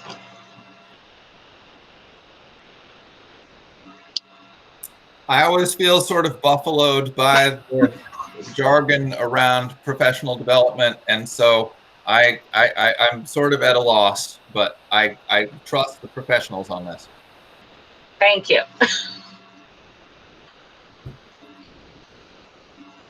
Hearing no further questions or comments, we would go to the question of athletics in 2021. Jean Marie, I think you will have some comments prepared on this, but as I understand it, well, from what I know, Jess Kishko and Alicia Crane, of course, are curious about whether they will be working for us next year and what's going to happen. Graciously, they have agreed. They understand that we don't know what we're going to do about sports, and so they have not objected to the fact that they haven't been offered contracts yet. But that's what we are here to talk about today, and what we're going to do there. Jean Marie. Hi. David, you may have to jump in here because I heard the VPA met on Friday to decide if they were going to recommend sports 7 through 12. I have not received anything from VPA. Do you know if they voted yes to have sports 7, 12 or no? No, I was sort of waiting for that same information. I have not heard. I know that August 10th is usually when 7 through 12 athletics can kick off and you can start practicing. And they did say there would be no sports until school started. So that was the last decision I heard, that they wouldn't. And I thought that meant they wouldn't make a decision until the end of August. But I don't know about this Friday meeting, but we can certainly easily reach out to them and see what they decided. The VPA will make that call, right? Basically. Right. That's why it would be moot for us to try to have a conversation about athletics if the VPA ruled. I will say, though, we have talked about it as the administrative team. And I think Larry brought up a good point last week, David, when he said all the other towns have rec departments. You don't. All the other towns are having their rec athletics. Your Wethersfield kids will be invited in. They can go to Windsor, they can go to Heartland. So if you don't have it at that level, then you could certainly look to the rec towns. Now, Sean, I want you to know I didn't do any work on that. That was only talked about, I think, Friday, because I knew we were talking about it today. So I just want you to know I've not done any work on that, but it is something we should consider along with the VPA. As soon as I heard about the pod concept, this came up for me right away. And the idea that we would be sending kids to rec programs in other towns only blows it up further. That the interactions, the team groups would certainly be different from the pod groups. So that looks like a danger zone to me. Robin, I think you have some specific thoughts about this. Sorry. Sean, also true if we were to offer athletics, because we don't run a kindergarten athletic program. We run a K2. Yeah. We run 3-4. So, and I'll tell you, we are serious about not mixing the pods. So think about that. If we're going to separate, we are going to let kindergartners in a roped area play with social distancing. But those kindergartners, we can't even do Big Friends, which is a program we adore, a mentoring program with 8th graders and kindergartners. We know that some of the things that we love and embrace are gone. So I would tell you, I'm worried about doing a K2 sports program. That's a lot of kids. We're talking 60 kids. And they're my kids that can't follow social distancing and they don't want to wear masks. So I am concerned about having any sports, and maybe we don't have to decide right now because the VPA hasn't ruled. Or David, I can't believe they didn't reach out to us. I know they met Friday. I just sent an email to Jay. Maybe he'll get back to us before we're done tonight. He sometimes gets back quickly, but I don't think they made a decision. I think that's why they didn't get back to us. I think they kicked the can down the road. Sean, what is your thinking? Is your thinking that we shouldn't be mixing? We isolate them all day. They're not allowed to go to the AP room in the gym, and then after school, they all come together to play ball. What's your thinking? Well, this is a good time for me to reiterate something I've been saying for months, which is I don't think anything. I listened to Dr. Fauci. I'm watching intently to see what Disneyland does. I've mentioned this before. What is Harvard doing? What is Cornell doing? What are the Cal State universities doing? What is LA doing? What are the Boston schools doing? What are they doing in Burlington? I don't think anything because I'm just a farmer who is not even a very good farmer. So I don't think anything, but I think this. All right. I knew this was coming. You knew it was coming, David. I've been here too long, obviously. I'm thinking in terms of what we should, how we can be fair to Jessica and Alicia, for whom being athletic directors is not, I don't think they're chief bread and butter. But if we have uncertainty and are no closer to certainty now, I put it to the board if it would be best to let them know that if we do sports, we would like to call upon them, but free them to seek other opportunities without any hard feelings. I see you, Mark. Yeah, Robin.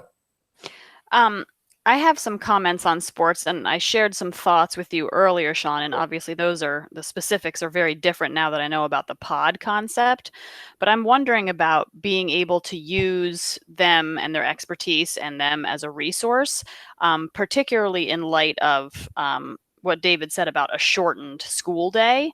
I'm wondering if there's opportunities to offer socially distant athletic programs to pods of kids. And I think that would take a lot of creative thinking. You know, how would we keep coaches socially distant, but at least the kids would be in the same pod? And, you know, I'm definitely thinking on the bad end of the spectrum is basketball because it's in close quarters and it's indoors. That to me seems like definitely off the list. But then what about something like snowshoeing or running, right? Simple things, but that they still need a coach and they need supervision, but they're outside and they can be done in a distant way. So I would like to kind of keep their expertise within our school district. They've done a great job with athletics so far, and I'd like to ask parents, teachers, others, if they think it makes sense to have, you know, kind of less frequent pod-based, socially distant athletics as an alternative to what we've always had. I hear you. To retain them would cost $20,000, which is another part of our concerns. Is that we're looking everywhere to find if there's money we don't have to spend. That's something we think about too. I'm not gainsaying what you're offering there. Did you have? I mean, you do the cross country ski program. What are your thoughts there?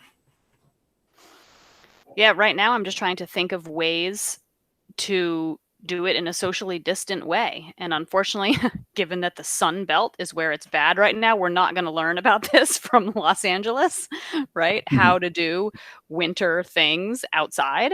But it's something I want to keep thinking about and just thinking about what sorts of different setups and equipment would we need to keep people socially distant outside, and it feels not that hard with something like skiing. But you did skiing without Jessica and Alicia. Yes. You took that on yourself. Right. I mean, I can barely handle the 28 to 30 kids that we have come out. And I'd like to have kids to have other options too in other seasons. And there's the climate crisis. What if it doesn't snow at all? Don't count on that. How, Sean, can I ask Robin? Yes, Dave. Go ahead, David. So Robin, how often did you do the skiing? Was that just Saturday mornings? No, it was twice a week. It was after school. The kids came on the bus. Yeah. So that's obviously a challenge. I know the parents found it easy because the kids came on the bus. They didn't have to be involved in the transportation. Yeah, so it was basically 3 to 5, 2 days a week when there was snow. Yeah. But I think what and again, this is not to copy other towns, but I think the other towns, you know, just so you know what's happening, I think it's more along the lines of what you're thinking, Robin. I think Heartland is in conversation with their rec center about what they could provide, and same thing with Windsor with their rec center, what they could provide, and who would be involved in that, and how many adults would be involved in that. Remember, this is important, that the cohort configuration during the school day is it's less about transmission as it is about the contact tracing, right? So that you can kind of monitor on a regular basis. So if that cohort, just follow me here. If that this is kind of getting back to what you suggested.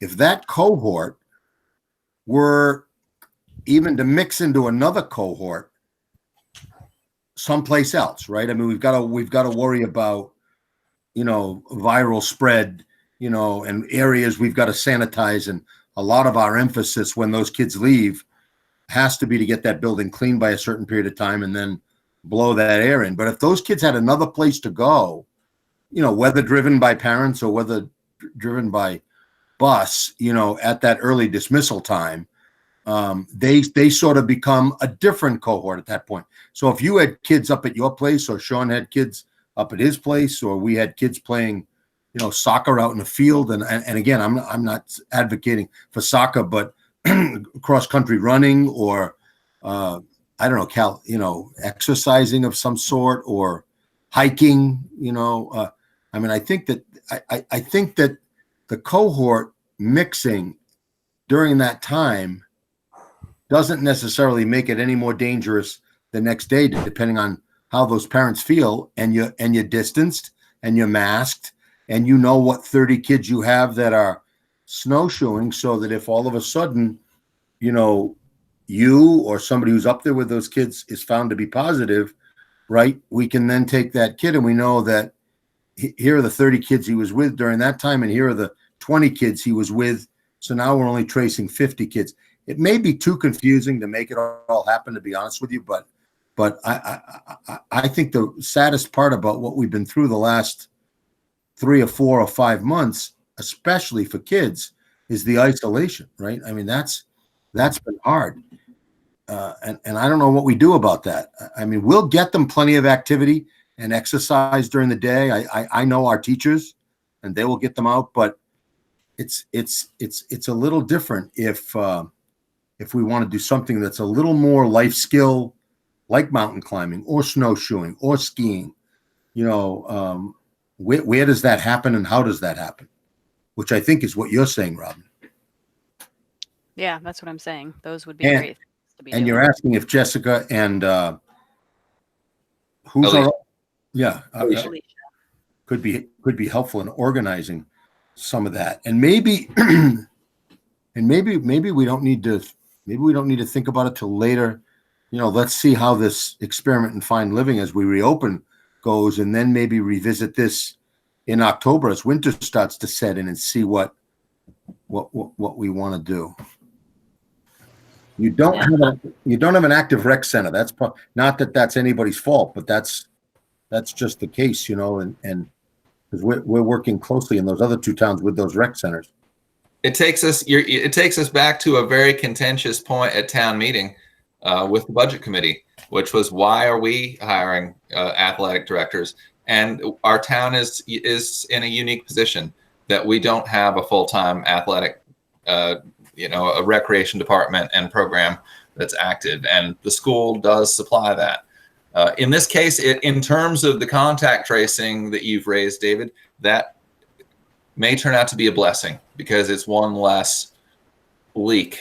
Exactly. I know. Is there any summer programming going on in Wethersfield right now? No, not that anybody knows.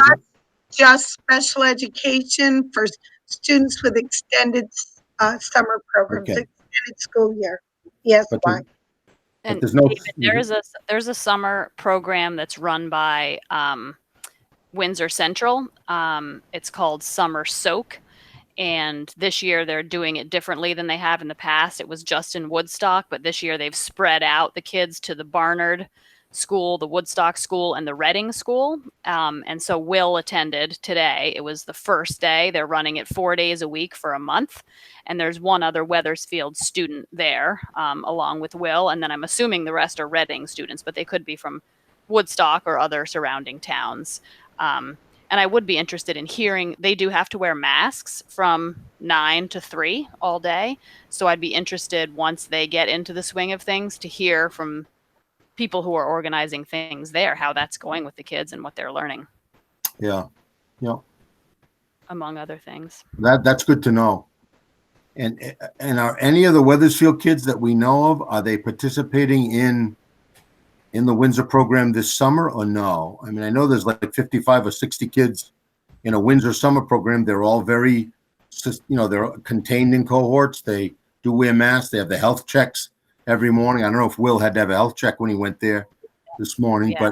but it's all, they're following those same kind of protocols. It's a little different than the school environment, right? Because virtually all the activities are outside, and so the transmission levels are really, really low. But I do feel bad that, the kids have been, I don't know what the word is, but cooped up for a long time. It would just be nice. And maybe we let school get started, like Sean said, and then we revisit this. Are we saying that Jessica's willing to hang out though and wait till we're ready? I think what Sean was proposing is that we give her the opportunity to look elsewhere.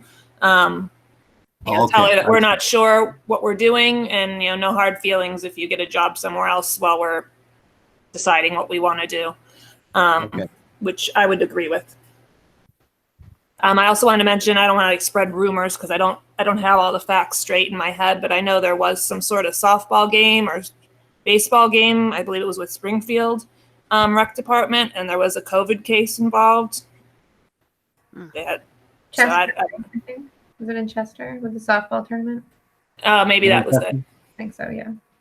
Yeah. Oh yeah, I heard of that today. That was in the governor's press conference today. They mentioned that at the games and stuff that the parents and so forth, no one was masked. People were just not social distancing. So I'm not real keen on having on it, sort of encouraging our kids to go out to any of these groups. Well, they can't. I know Sean says this all the time, and I completely agree with him. I mean, they can't get the NBA going. They can't get the Major League Baseball teams go. I mean, they're just struggling with this. It's. I don't know whether we ask for that trouble or not. Maybe we just don't worry about it for now and just kind of move on. That nature of what I'm kind of asking the board if they're willing to support at this time, to authorize Jean Marie to communicate with that to Jessica, that we don't know what our intentions are, but it's looking doubtful, and we are grateful for her and Alicia if they're willing to remain available, but at this time we can't offer anything. Yeah, I would agree. I think Yeah. it's more responsible for us to wait. Yeah. A last thing I'd say on that, I know my wife did Wake Up Wednesdays just in terms of a physical activity that was online that was pretty well attended. She had a lot of views on those things. And it was, I think she did it on YouTube. She recorded it the day before and then went out with the kids in the field and did a dance thing. And, it's not a basketball game, and it's not those. Kristen, you have just been through a wonderful season, truncated, sadly, with your basketball team. And so you know all about the benefits of a team sport. And frankly, I'm really missing not rowing with my guys is taking a big chunk out of who I am. And so I know all about it. But that's the nature of the situation we're in. And if we can offer little things like what Ashley was doing, those are little steps that don't get anybody sick. So Jean Marie, are you willing to take that on? Thank you. No rowing, Sean, huh? That makes me, I'm depressed now. Well, have- not to go off on it, but the thing is, this is just like the things we're dealing with. A class divide, because a sport that was really struggling to become more inclusive and get more people of mixed backgrounds involved can now only be done by people who own their own singles. Wow. And you could spend $5,000 easily on a single and the paddles and the shoes that go in it. And, you know, it's just, I know a bunch of guys who do it, but that's what it is. It's if you're a wealthy person who can own a single and a trailer or a car top, then you can row. But for everybody else, we have to, I don't know, jog in place or something.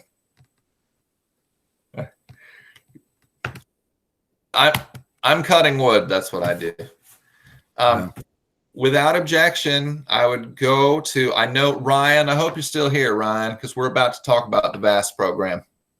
Yep, we're still here. Hey, Ryan. Hey. Jackie, we miss you too, dear. Oh, hello. Yeah, they're in different places. Okay. I guess I'll quickly try to introduce this, unless Sean, it was your intention to explain the program. That's you. No, Sean and Sean. No, go ahead. You can go ahead and introduce it, and then and really, we want Ryan to take the lead on this, if that's okay. Yeah. I know Ryan's going into his senior year, and he wants to. He has been accepted into a prestigious program called the Vermont Academy of Science and Technology, which is run by VTC, Vermont Technical College. And the great thing about this is, well, there's a couple things. One is that the student is able to complete, get their first year of college credits done during their senior year of high school. And if that wasn't good enough, it also costs a little bit less than sending them to Springfield College, Springfield High School. But because it's not a regular hijack, because it's not a normal high school, it's a simple task for the board to authorize this expense. And Ryan, would you care to come in? Sure. Yeah. So, well, I was notified of VAST because my sister attended the same program, taking a very similar pathway to me, or as me.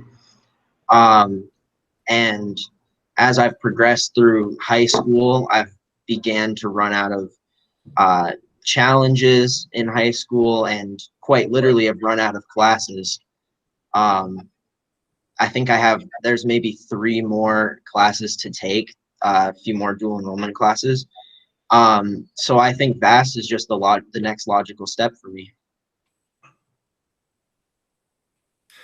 David, can you advise as to the nature of the motion we need to make? Yeah, I think probably the proper motion, because the expenses at VAST change on and off, and VAST will bill us sort of in one fell swoop, and that sometimes that's a little bit of a problem, but we've always been able to work it out in the past. But the reason the board has to vote on this is because I'm only authorized at your behest to pay tuition to an approved or independent, public high school. But this program has been supported by Wethersfield, and quite frankly, we had a Heartland student go there a couple of years ago as well. So I think everything that's been said is right. So I think the way the motion should read is that the Wethersfield board will authorize the superintendent to pay the tuition bill and other related expense bills not to exceed the tuition at Springfield High School, because that's where Ryan was, right? So as long as we're staying under that amount, and I think when I looked at the totals that somebody sent me, it was I think it was in the $16,000 range, which I think will be less expensive than Springfield. But does anybody know the exact cost? And I know there are some fees that you pay up front. But Jean, do you have that information? So actually, Ryan and his mom, and by the way, hi, Emily. Hi, Mrs. Oakman. Oh, hi, Jackie. Hi, Sean. Hi, Ryan. Hi there. Hey, Good to see you all. Yes, Jackie and Ryan sent an itemized bill, and for the fall semester, it's $7,455. But I do not believe that is with books. So Okay. I think books are counted in that. I have it right here. I think it's no. Okay. That sounds like the right number. see, I don't think the books are. I think with all the They're- various charges, it's going to be probably, I'm guessing, about 8,000 for fall and 8,000, maybe a little more. So maybe And I 16. think what we've done in the past, and Gene, you may have a better memory, or BJ, than I do. I think because with other high schools like Springfield, and we don't necessarily have to pay for books. So I think in the end, we've covered everything, all those tuition costs and matriculating costs, and then I think the books and materials were on. David, I'll give you an example. Emily Antonovich. Emily originally wrote back and forth. And so we didn't pay her room and board. We paid her both. And that was the agreement. I think our agreement, and I only know what I know, and there's been like 4 Wethersfield kids. And as long as it was under or equal to Springfield, we paid it all. Yeah. And I think the trade-off was because the room and board is Ryan going to stay there? Are you going to? Can I interject here, please? Yeah. Because it's actually VAST is state funded. There is not a tuition fee. Right. Correct. So what the board is what we're asking for is the room and board and the fees and the books and lab fees. So that all amounts to roughly for the entire year $16,000. Yeah. Which is still $2,800, I think, less than Springfield High School. Yeah. I know Ed's on the line, but I'm sure he doesn't have that memorized. But I don't know what the tuition is at Springfield this year, but I'm sure that's under it. That said, and unfortunately, you're not able to. VTC isn't even able to give you a complete itemized bill that's accurate because Ryan doesn't even have his classes set, so we don't know what he's doing for lab, and we don't know what he has for books. No, they just usually send us an invoice, and then we've paid off that invoice. And I do remember, Gene, that the situation, right, that you just described, where we traded something off the room and board off for something else, but we were trying to keep that cost under the Springfield charge. But it sounds like it's going to be anyway.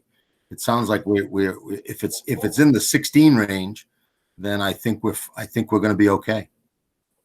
So may I ask for a motion to authorize the superintendent to pay all fees associated with the completion of the VAST program for Ryan Antonovich in the year 2020-21.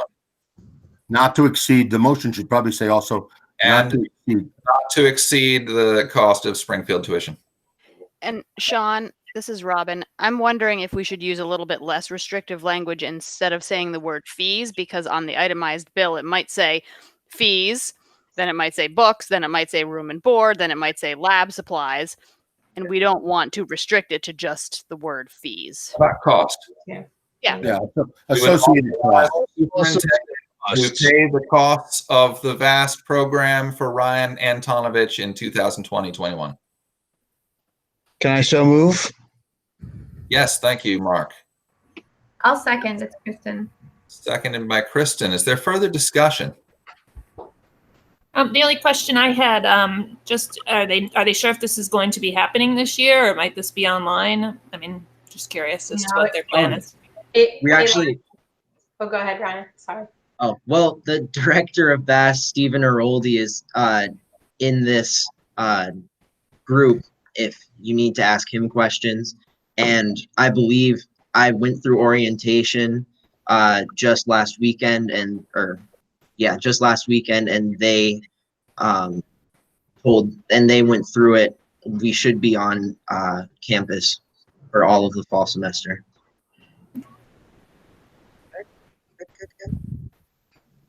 My only further discussion is Sean and Jackie, you've got some great kids, and I only hope that we can keep Weathersfield a really nice place for them to come back to someday. Thank Can you. I say something now at this? Yeah, Sean.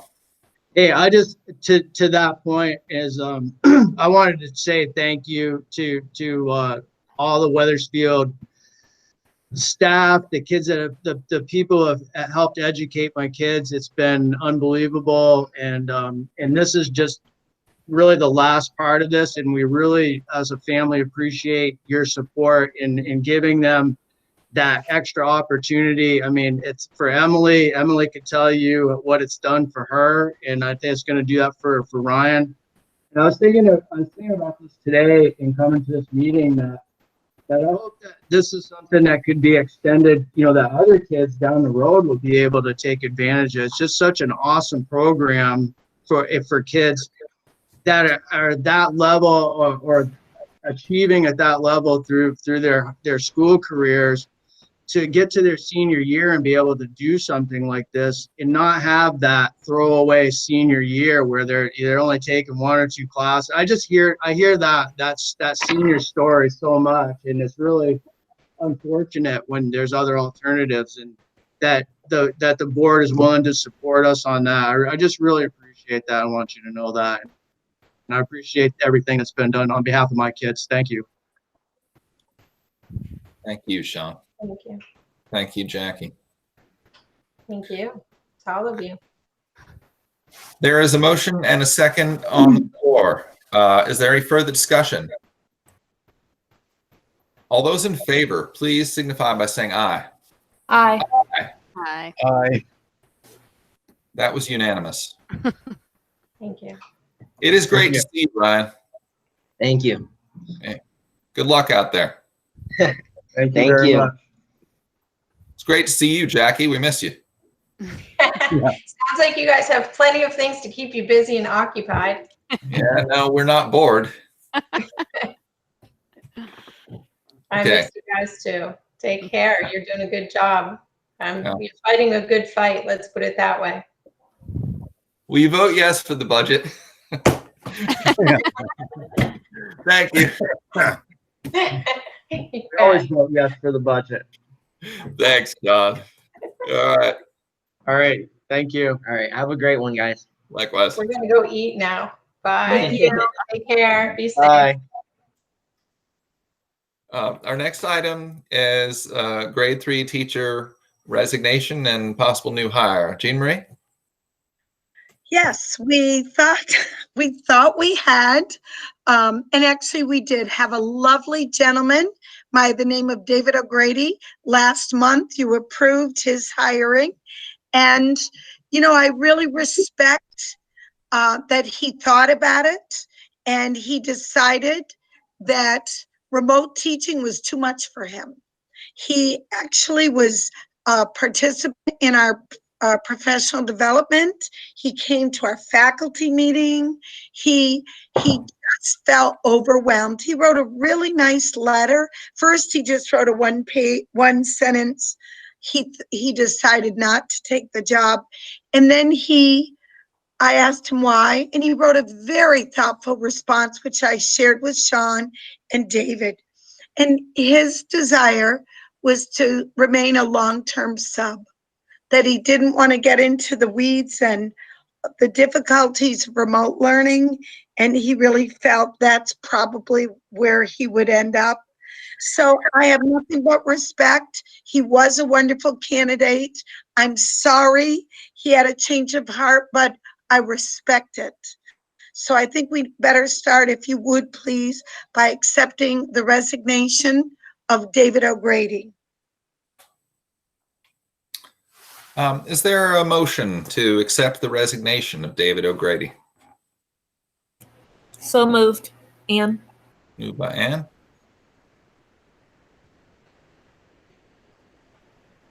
I'll second. Is there any discussion?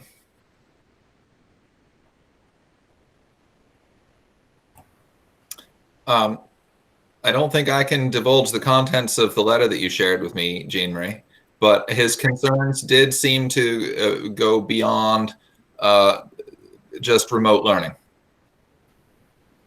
That's true.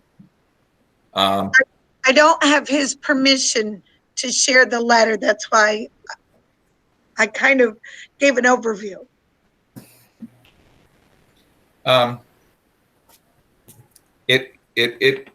I think it's very concerning that a teacher would accept the job and then get a look under the hood and change their mind. I'm worried about that.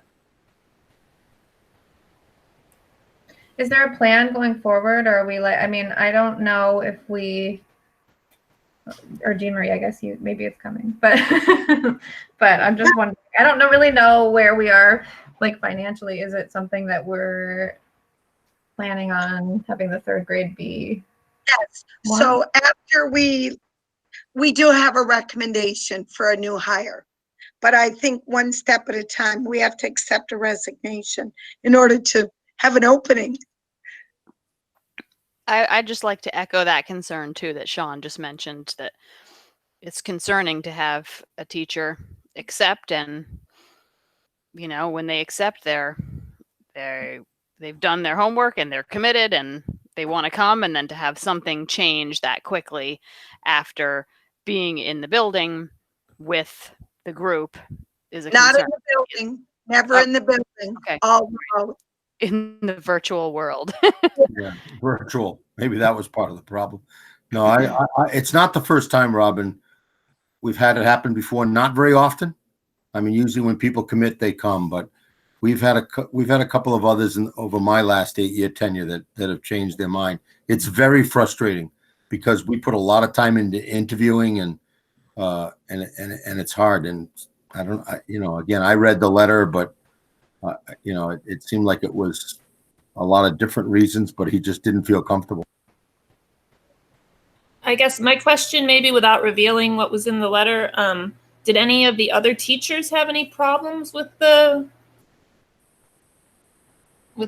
professional days? Did anybody else express any concerns? Well, I think I can tell you this. His work had been as a long-term sub and a long-term sub only. So he didn't have his own classroom, and he only subbed for portions of time. The other thing I can say to you is he lives far, far away. So he would have had to sell his home and move to the area. So that's a lot for somebody to think about. And he did, to be frank with you, his partner would be Christina Hughes, a remarkable teacher. Christina said he was very active in the preparation of planning, and he never expressed any concern or difficulty. They met with their pods and their specialists, and a lot of it was place-based, project-based. And I think if you go back and reread the letter, those of us that have it, he wanted to be traditional. He said, in my head, teaching is traditional.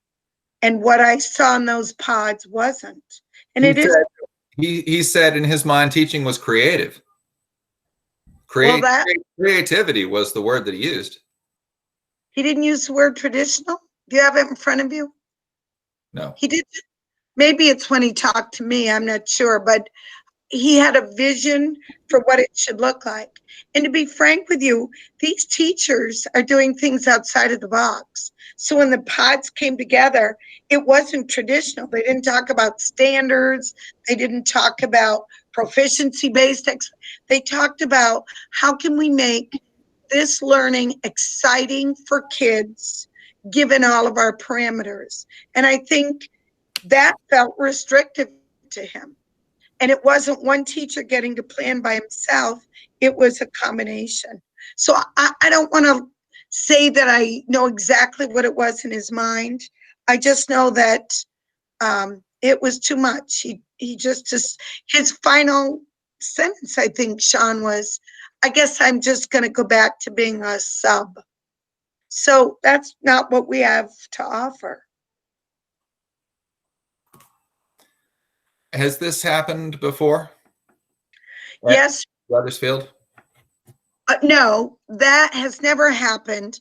But what I do know is that we did offer the position. This was our third round.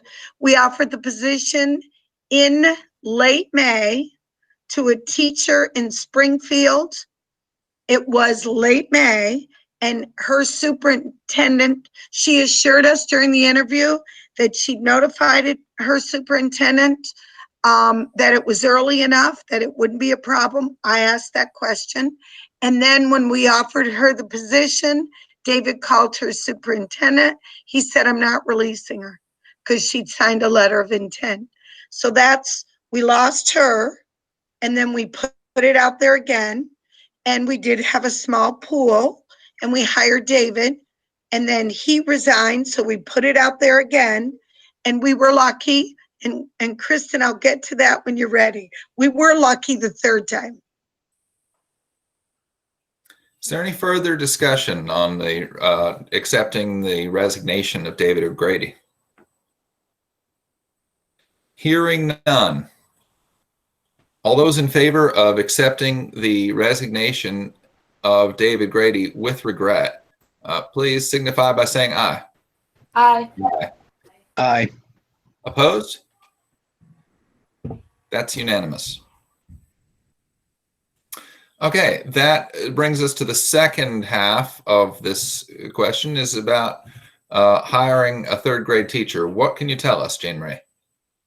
Thank you. I will tell you that we had quite a few applicants, but the problem is if they were under contract, we felt nobody's going to release them because they're under contract. And that's why the superintendent of Springfield didn't release his candidate in May. And by the way, she was a Wethersfield resident and had children in the school. She was very sad, but she's under letter of intent. This time we had a lot of applications. Many of them were not certified teachers. So we had to be pretty discerning because now we're down to the wire.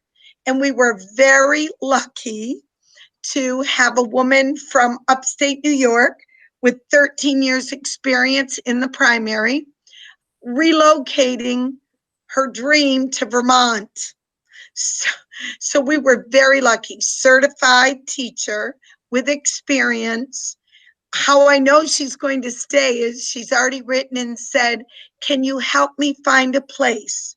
So I've connected her with Amy Hill, who is a realtor, who is going to make some connections with friends of hers that rent, but she's also looking at homes through Amy. So that's how I knew. And David, you interviewed her. Do you want to share a little bit? Her name is Jennifer Durham.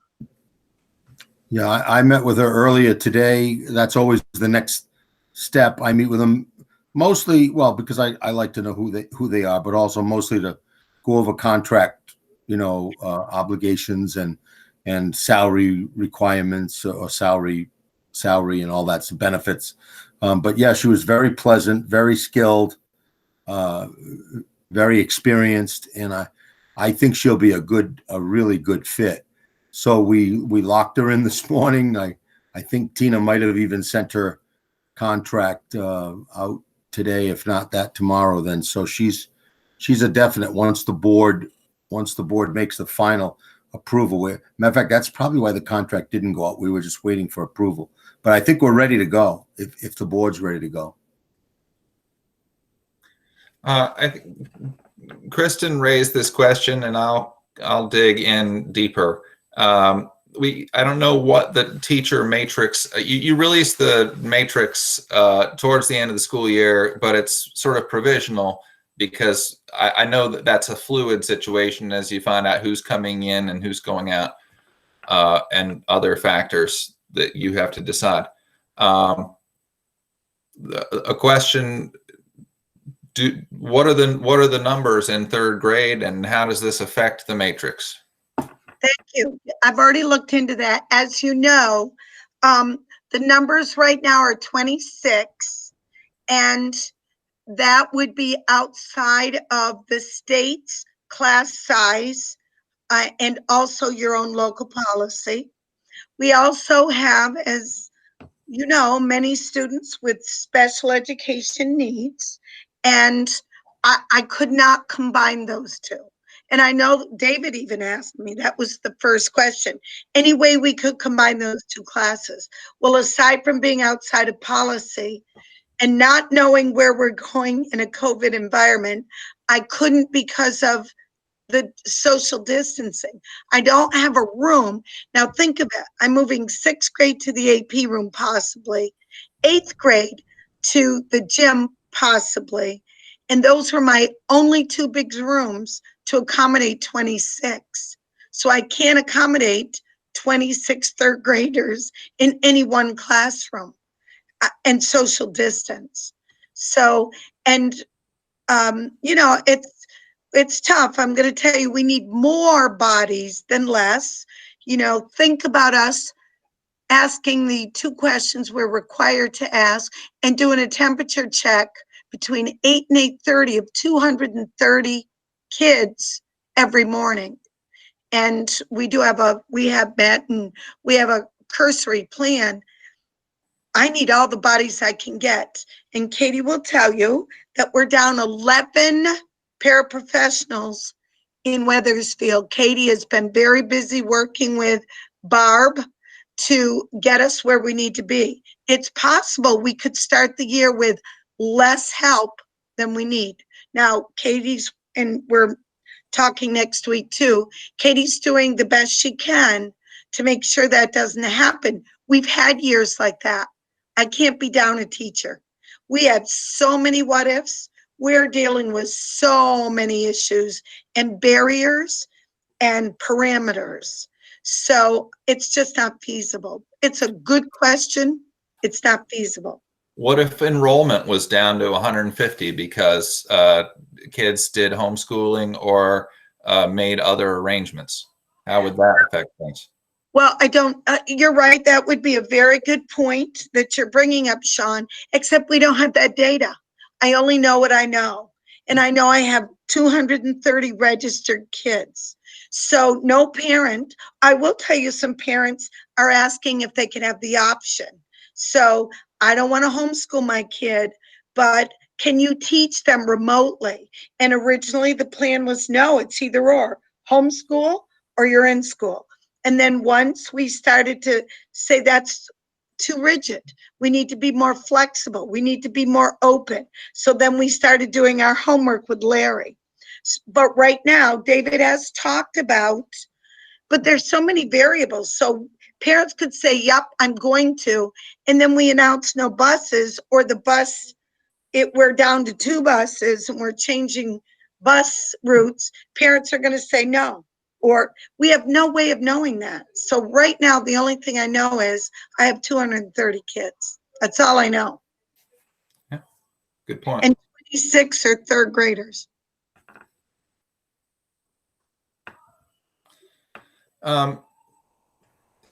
Then, Oh, yeah, go ahead.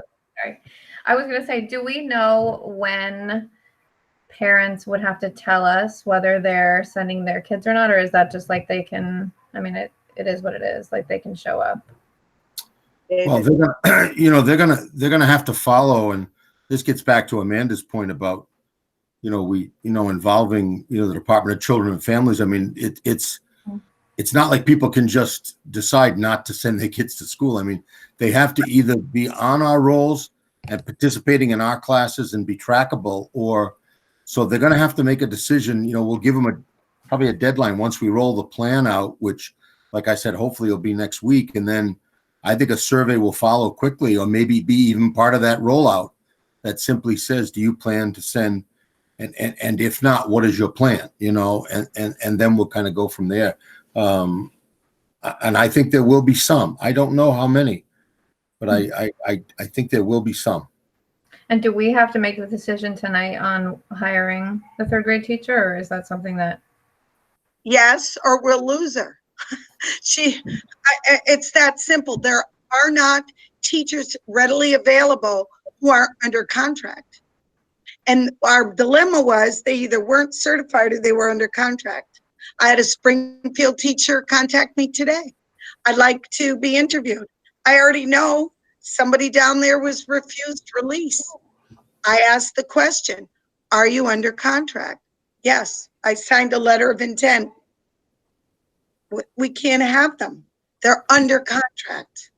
Yeah, I think, Kristen, it would be a risk because, you know, we would probably lose her. I mean, I think this is going to happen across the board in terms of what parents decide to do with children and whether or not we end up with 230 in that building or 180. You know, that's a big difference. And I don't know what that's going to look like. And I think that's going to depend on to some degree the trust and faith people have in the program as we go forward. But I think it's a good issue. Ed's on the phone, and I certainly don't want to put him on the spot, but I think when we look at the budget for FY21 and we look at the word that's coming down from the state, I think FY21, I think they're going to make us whole. I think everything we budget, everything we spent, you know, I do worry a little bit about the collection of taxes, which is part of what Ed's going to talk about here in a few minutes. But I think our real challenge is going to be FY22, you know, as we put the budget together for the next year, because that's when, you know, everything's based on sort of a false normal around who we're counting. It's critical that we get as many kids back into school as we can, because also they provide the block grant, right, for student enrollment if our enrollment goes down.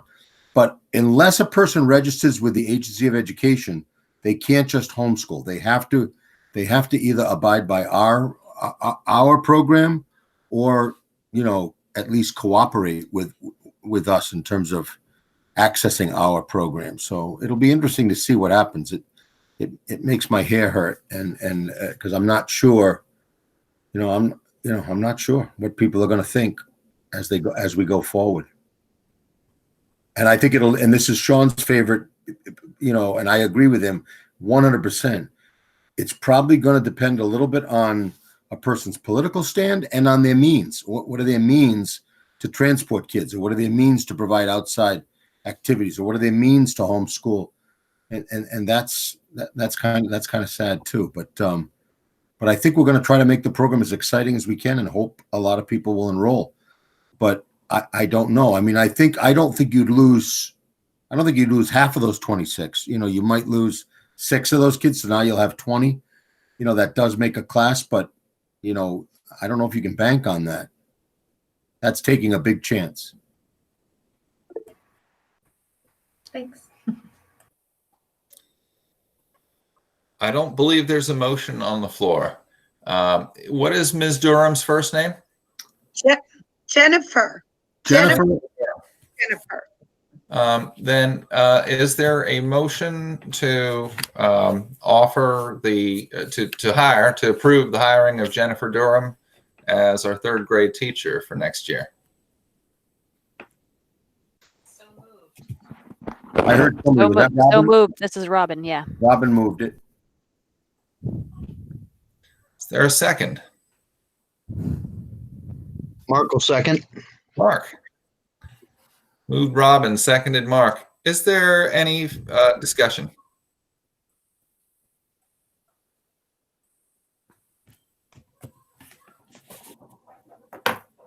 Yeah, I have one question.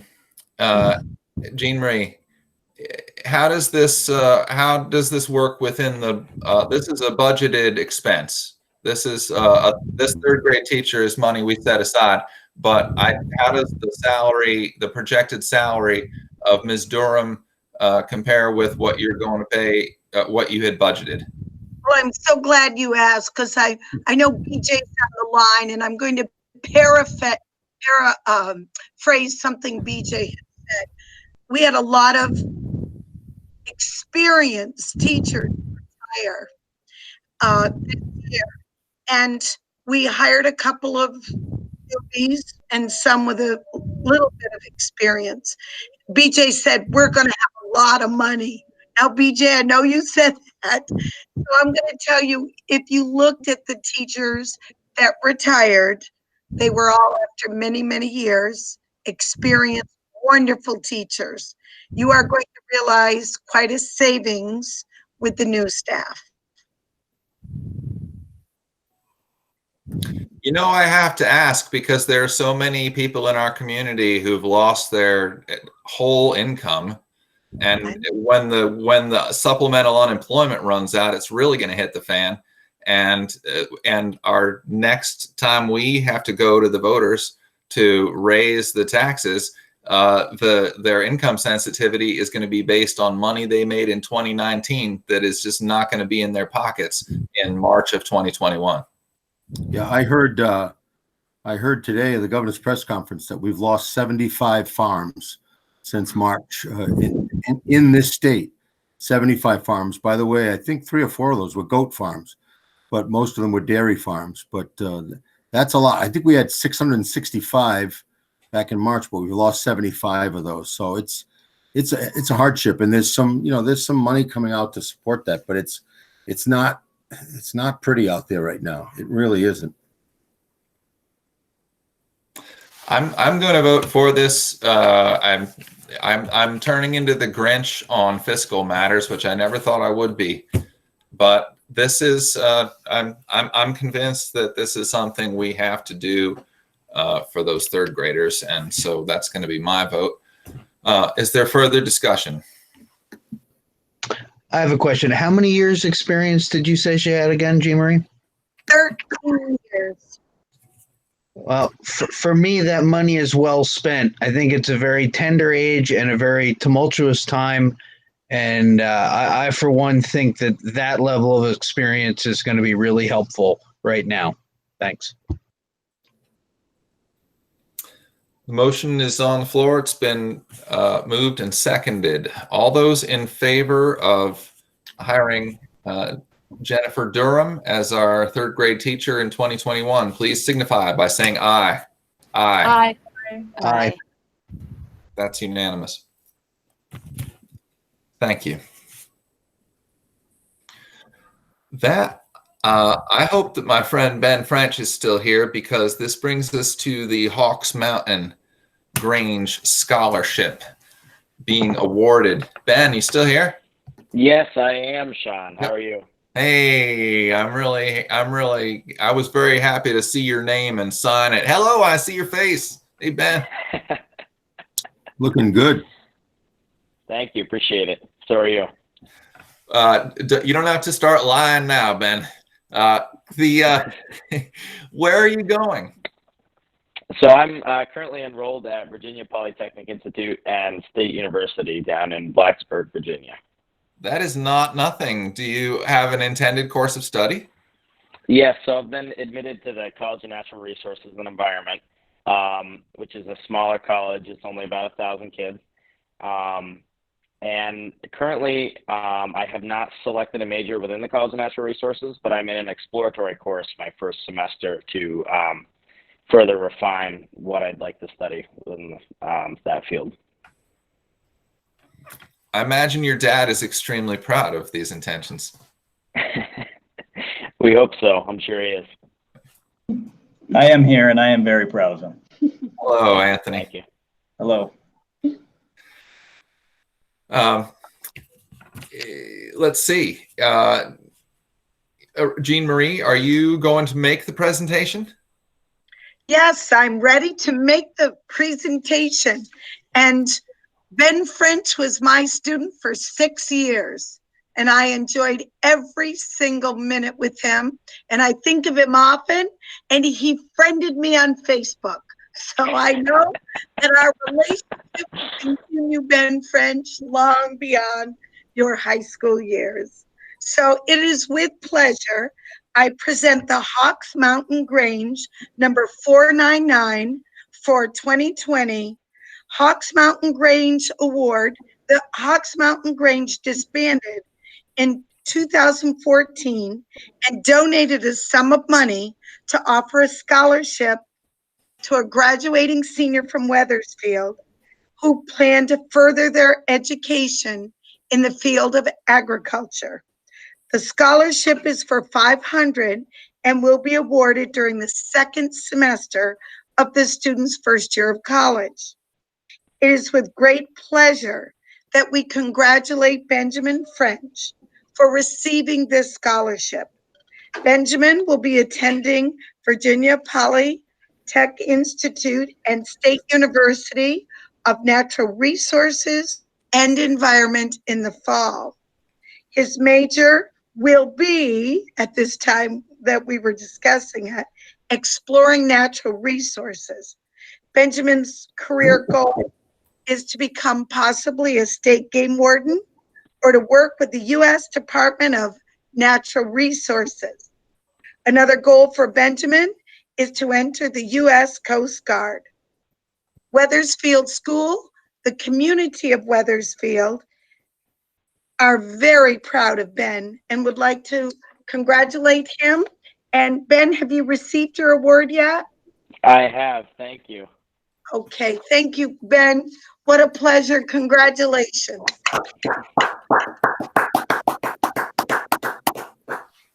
Thank you so much. It really means a lot.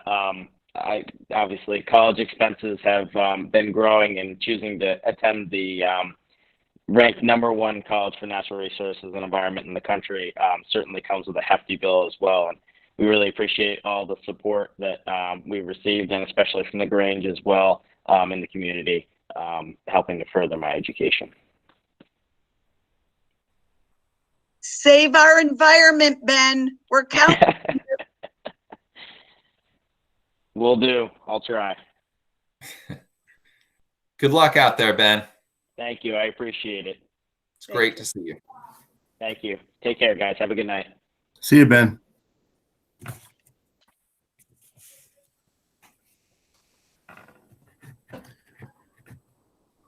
Okay, our next item is the volunteers for the Hicks-Nichols committee, and this is actually, there's a action item attached to it because I believe that I successfully shared an email with each member of the board yesterday, as well as with the 4 folks who have stepped forward to volunteer for that committee.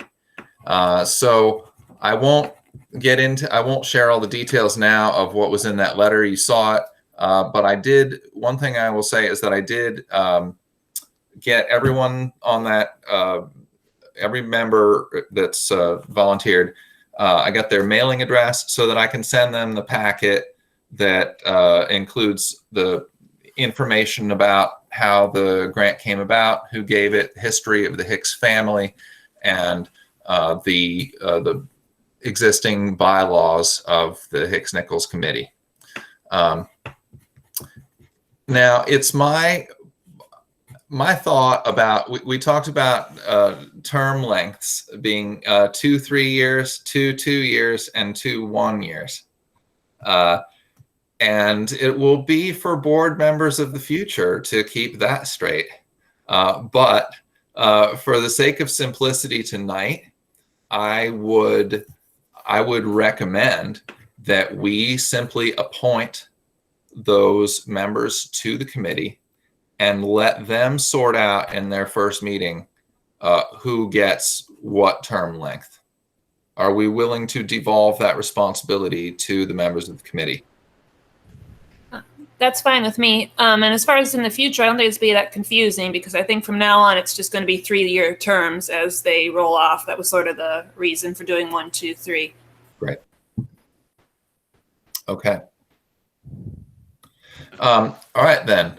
I would ask for a motion to recharge the Hicks-Nichols committee by appointing members Diana Stilson, Janine Siragusa, Jessica Brown, and Will Hunter. And we will also need to appoint one board member and leaving one position still to be filled, which is designated for a Wethersfield staff member. Ungainly motion, but I think it's all in there. How do I do, Becky?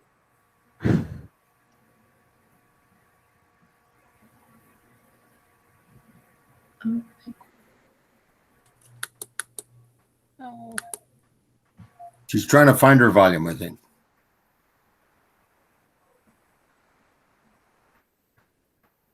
Becky, you're muted again. Oh. Now we can hear you, I think. No. Just once. This is a feature of our life together now. I think you're clicking too fast, Becky. You clicked and then you were unmuted and then you were muted again. Try it again one more time. Okay, there it is. Now you got it. I'm moving it. So I got it all, but the lady Gina, I didn't get that name. Or how to Janine? spell it. That's Janine, Janine. Oh, Janine. Okay. And Siragusa. Siragusa.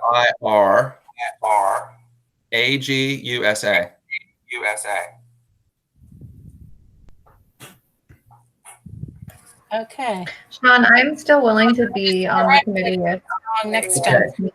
Great. Then may the record reflect just an alteration of that motion to add Kristen's name. So I don't have to say all that again. Also, Sean, in the email that I got, is Amy Beth name part of it too, or did she? Oh my gosh! Thank you. Yeah. And Amy Beth Main. Amy Beth is one name.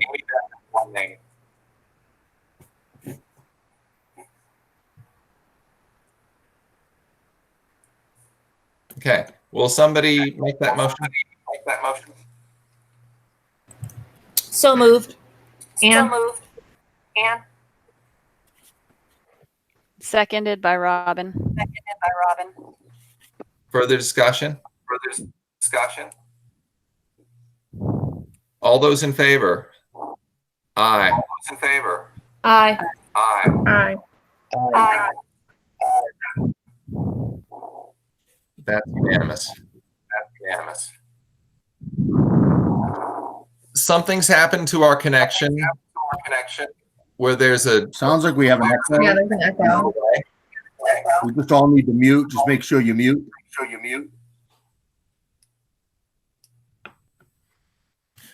Okay.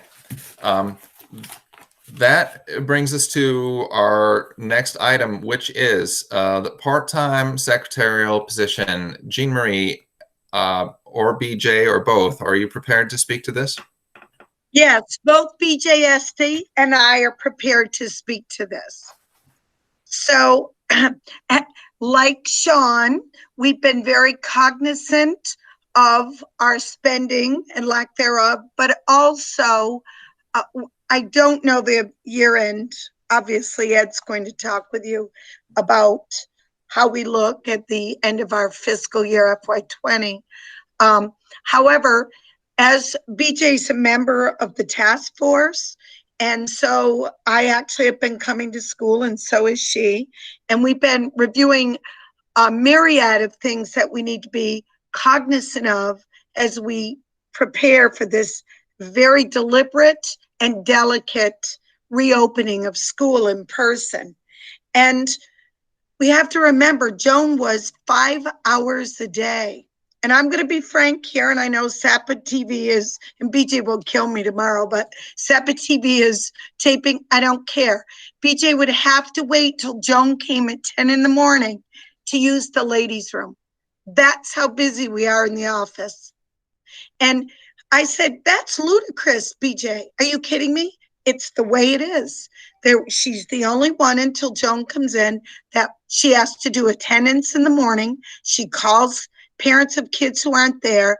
I mean, I could give you a litany, but I said, BJ, you've got to be ready to defend it, because how would people who don't live in our world know what it's like?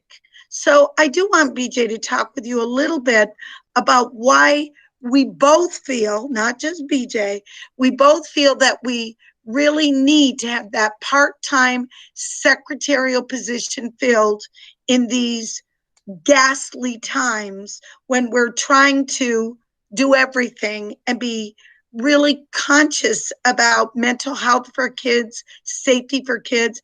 Because you know how I feel about one trusted adult. And when we all took names of kids before we left that building, BJ had 7 kids. She is the trusted adult for 7. She's not just a secretary. She is the rock of that school. Now, BJ, you can kill me tomorrow. I want you to pick up from here. Yeah, so thank you, Jean Marie. I feel that I'm an exception to the rule of secretaries. There's more than I do. I have the pulse on the community too. When kids or families need something, a lot of the times they've come to me. I just had a parent ask me this morning about a question that she called me at home in confidence about. So there's more to my job than the normal secretary. I'm just going to start with that. I've been here for a few years. I think it's going to be 24. So I do know about the whole workings of the school and everything. And I do take on more than I can handle sometimes, but I seem to get it done. I feel that I need a partner because it is in this unknown world that we're going to enter right now. I have no idea what the task force is going to ask of me and what is going to have to happen. We only have one school nurse right now. And when she's out, I've had to be the nurse, part-time nurse. When I first started this position 20 years ago, I was nurse 3 days a week over in Perkinsville, and we had a nurse in Ascutney for 2 days. So I do have that background about that. And I know it's changed over the years. Jean was right about waiting till 10 o'clock till I have relief to come in to do anything. So that is another issue. We've also asked the part-time secretary to take on the accounting for the lunch system. And that is really been a lot to handle. That was, you know, and I know that that's evolving now that we have Craig on board and, you know, but I don't know how that's going to work this year. The accounting, you know, typing in kids' lunches. I don't know what that's going to look like for our point of sale system. We used to have, you know, a support staff person do that. I don't know what that's going to look like. It's just a lot of unknowns. I could go on. I used to have a list of all the jobs that I did, and of course it's at school.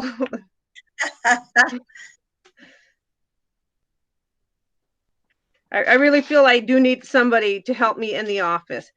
And it's going to be, there's so much more with this whole, what's coming up in the fall with reopening. Thank you, BJ. And I'll out myself right now. You and Jean Marie and David know that I have been putting the brakes on hiring this position because of my tight-fistedness in the face of the already mentioned fiscal crisis that we face. And however, my questions that I had that I put to Jean Marie and BJ, which was to put their heads together and really think about this position and if we were really going to need it. And I am now convinced. I'm not sure what it is that if any motion, this is an existing position. I don't think you need us to authorize you. I think this is just a discussion. Is that true, Jean Marie? I believe that's true. Okay. Well, if that's the case, I for one support going ahead with finding that secretary. There's a quorum. You have, unless there's vehement opposition, I think you can go ahead with that. That's wonderful. I will not go to bed tonight until I've written. Should it be Tina now that Jennifer's out on maternity? Should I write to Tina? Yeah. And Although ask- Jennifer's back, I think, because we're remote. She's back on Thursday, so it's not quite as long of a maternity leave. But yeah, I would email them both and just put the job description together.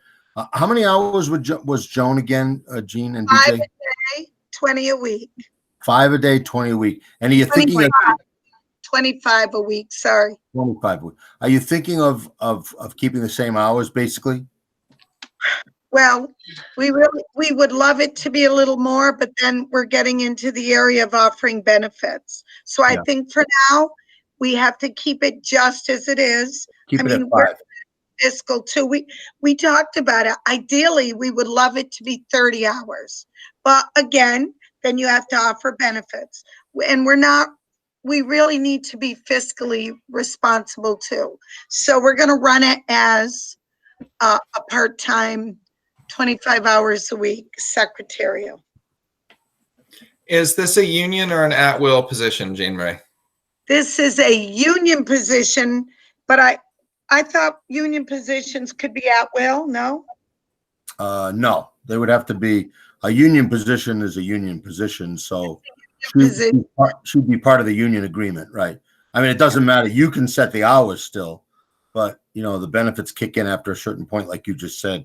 And it sounds like you're still under that benefit threshold. So 5 hours, right? Yeah. The reason I'm asking that question is whether, if there will be flexibility as the year goes on, if you find that you need more, or if the duties need to change in any way, is there flexibility to do that, or are you locked in? BJ, I think you and I need to write that ad in a way that, because I think Sean's point is well taken. We don't know how this thing's going to rock and roll. And so, it could be secretary, but how do we know that we don't want her out with the nurse, sticking her head in the car windows, doing temp checks? So maybe BJ and it is considered part-time secretarial. It is covered by the union. But it would be nice if we could write it in a way that left the flexibility, because we don't know what's going to happen. Yeah, and I think the other part of your question, Sean, was we'll also have some flexibility if we wanted to extend hours, or let's say we go completely remote and we don't need that position for some reason. Given the union contract the way it's written and the notice we would have to give to an individual, I mean, we could have some flexibility there as well. The other thing that we have to remember, Jean Marie, is that and I know you know this, but we have to post that position internally for 5 days as well too. So we just sent you once you get the description written, Tina or Jennifer or I can send that out to the support staff. Mark? This is mostly a question for BJ.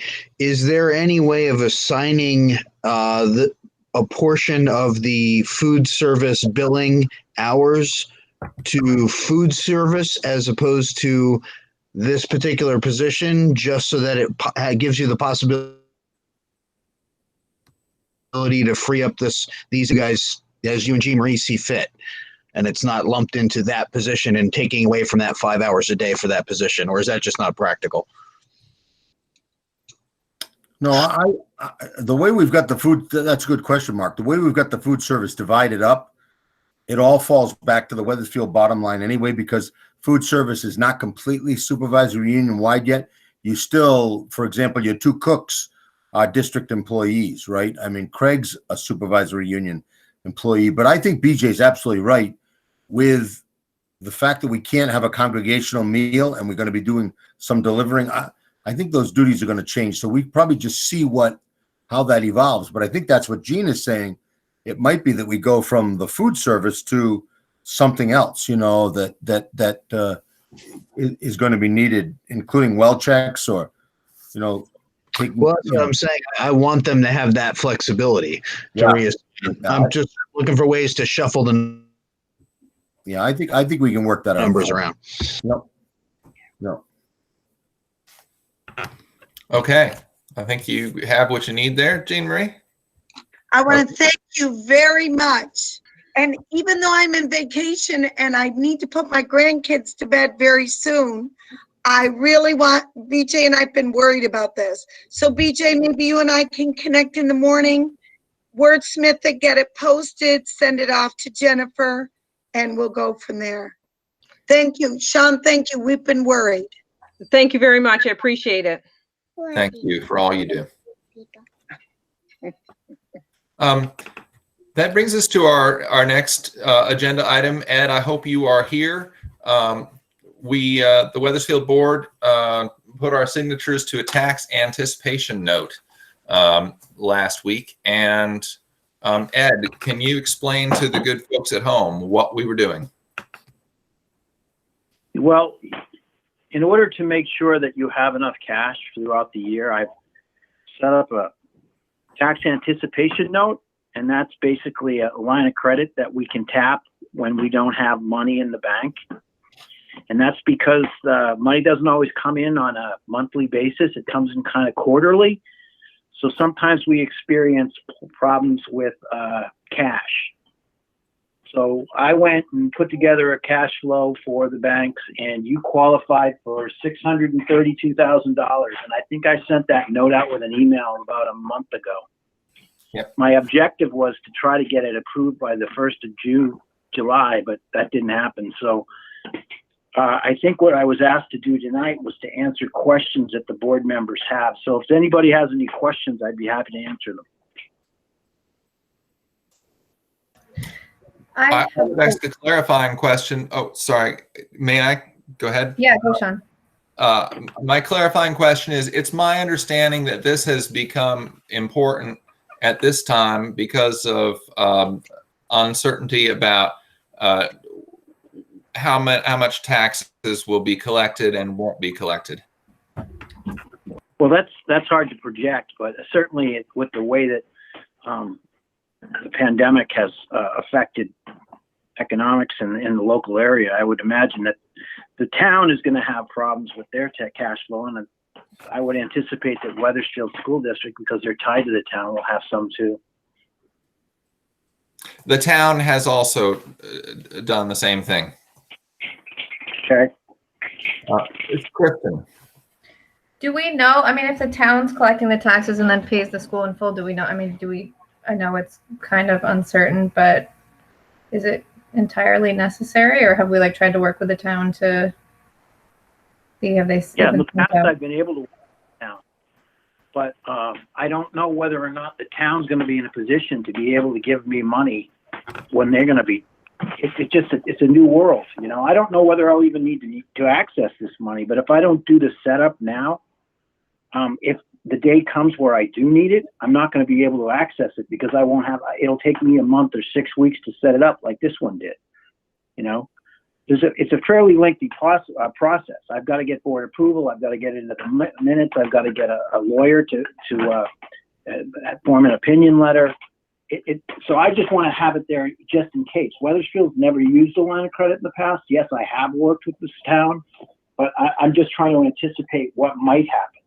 And I think it's a smart idea to have a line of credit or a TAN, tax anticipation note.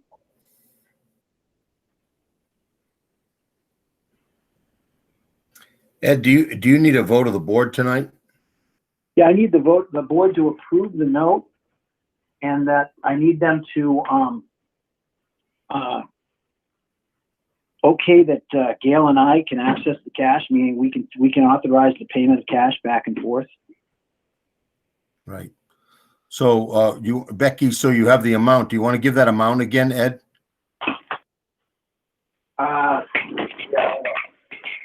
just had it in my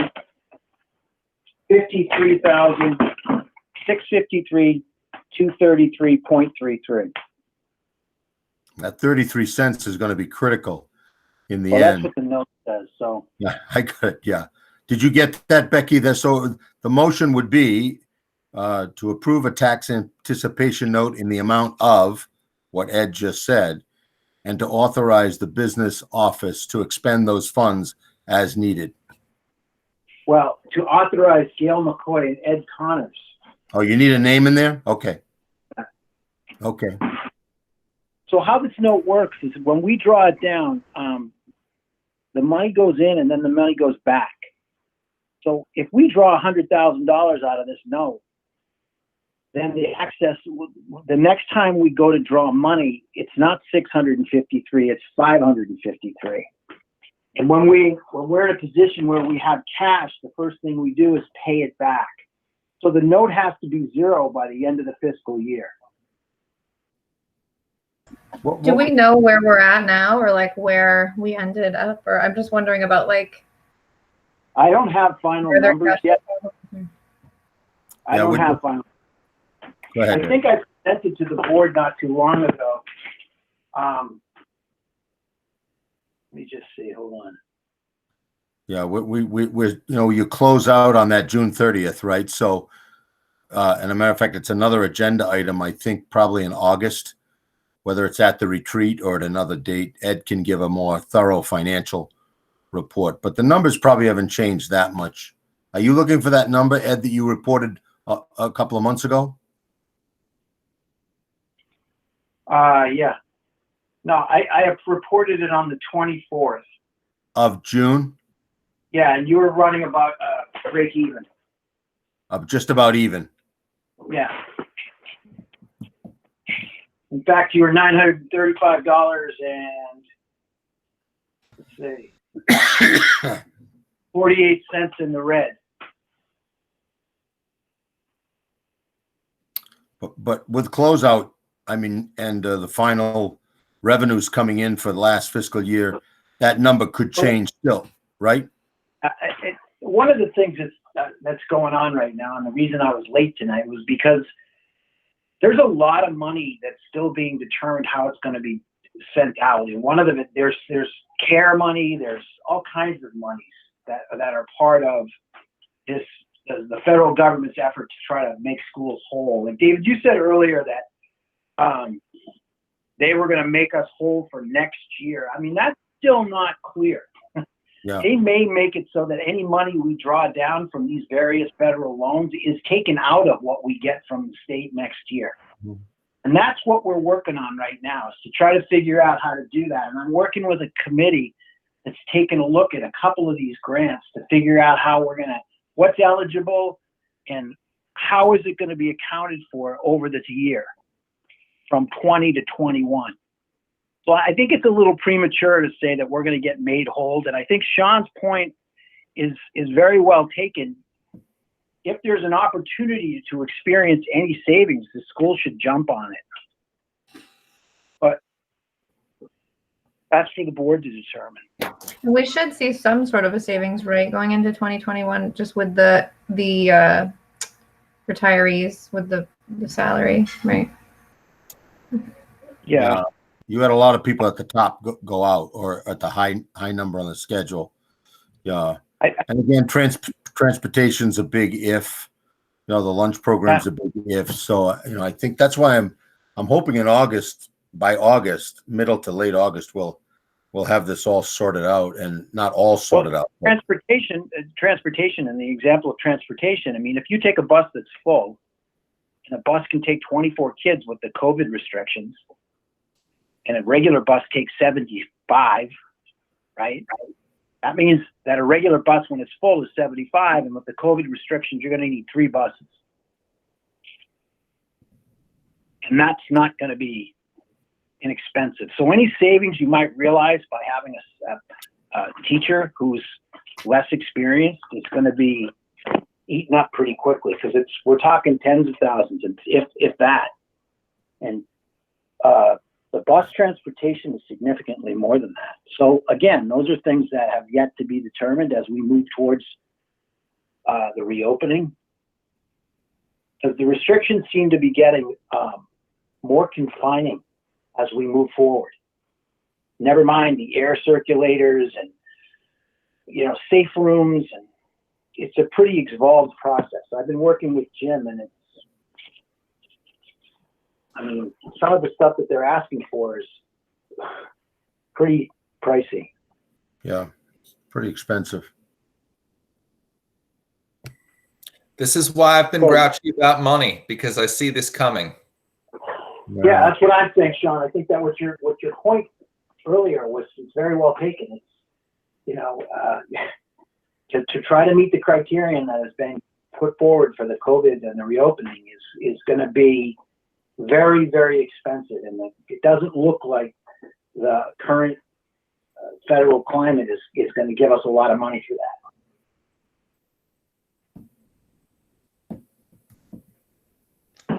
Let's get this motion on the floor. I don't feel confident to provide the wording. David, will you help? Yeah, Becky, did you get it? I think we kind of, you know, the board will to approve a tax anticipation note in the amount of. This is what I got. Go ahead.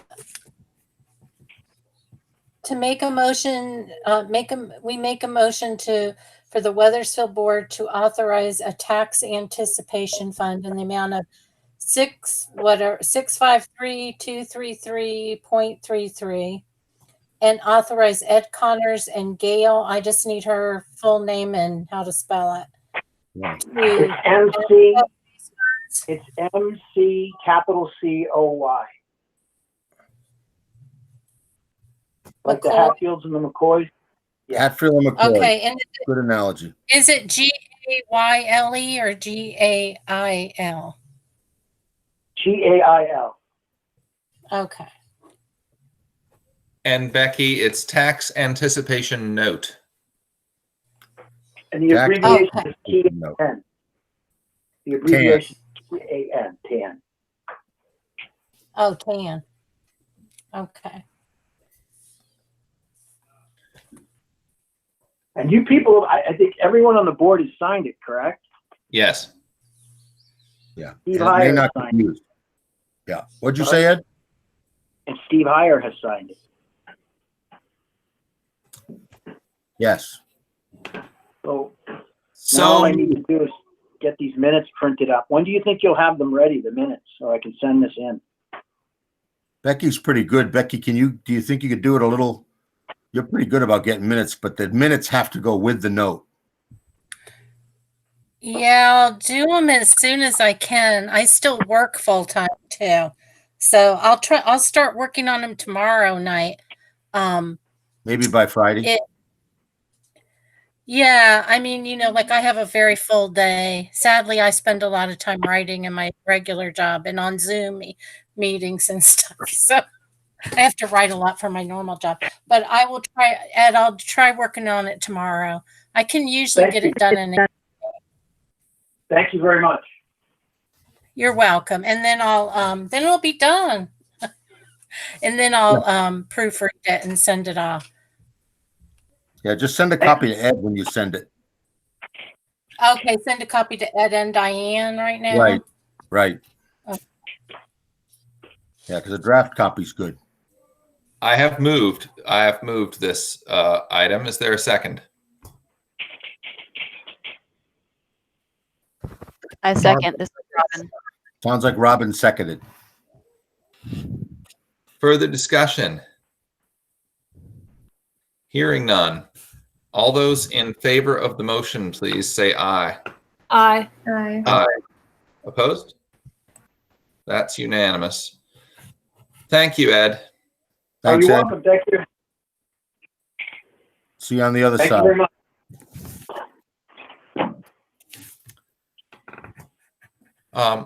That takes us to the last item on the agenda, which is homeschool support. I asked for this. It's something I've been curious about since I came on the board, and I always wondered what we do for the folks in the community who homeschool, and somehow I felt disloyal to bring it up as a discussion for the board. But times have changed, and given what there's so much that we don't know, but everything that I hear from around the country and in our town is that folks, not everyone is going to send their kids back to school.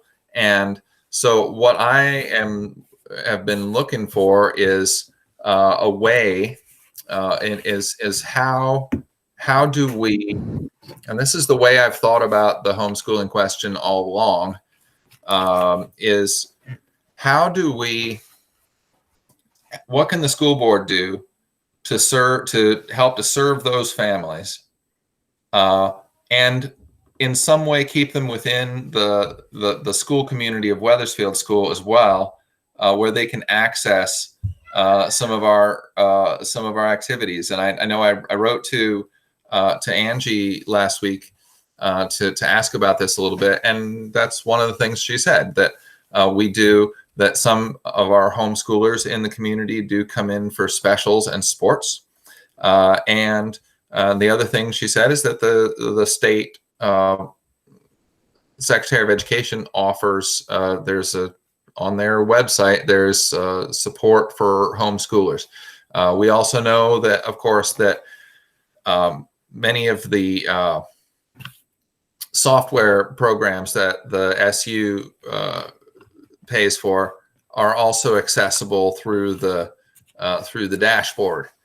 So there's an opening to the discussion, and what can we do to anticipate a need in our community for homeschooling, and is it within our purview to support it?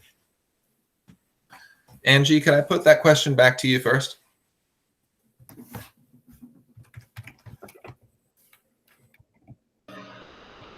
I think the first thing that we have to do is try to understand the reasons why a family may choose to homeschool. And if there's anything in their reasons that we think that we could serve them in a way that would be amenable to them, then we should try to do that. The second half of your question, which was what? Is there anything we can do? I mean, I would really like to keep our families in our daily membership. And if they're homeschooled and they're signed up with the state to be homeschooled, then they don't count in our daily membership. So I think that whatever we can do to support them, we're just going to have to be thoughtful about that. But we already know that our teachers are going to be teaching the students in their class. If students are coming in remotely to access those lessons, it might work for them. That may address some of our parents' concerns that they have for wanting to homeschool. That's the best I have right now. Okay. I was curious as to what Vermont offers as far as online learning to students. I know Cooper took a geometry course online while actually at the school. So I'm just wondering what other courses is that available to the homeschool community to take those courses, or I don't know how that works exactly. The Vermont Learning Cooperative is a online learning school, and they have a program for grades 6 through 12. I do not think they offer support K-5 because I was working with them earlier this spring, and they were looking at a different software to support K through 5 education.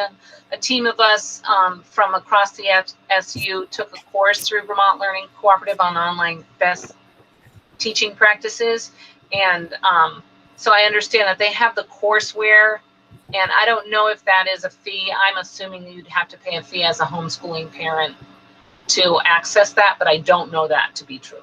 I don't know that for sure.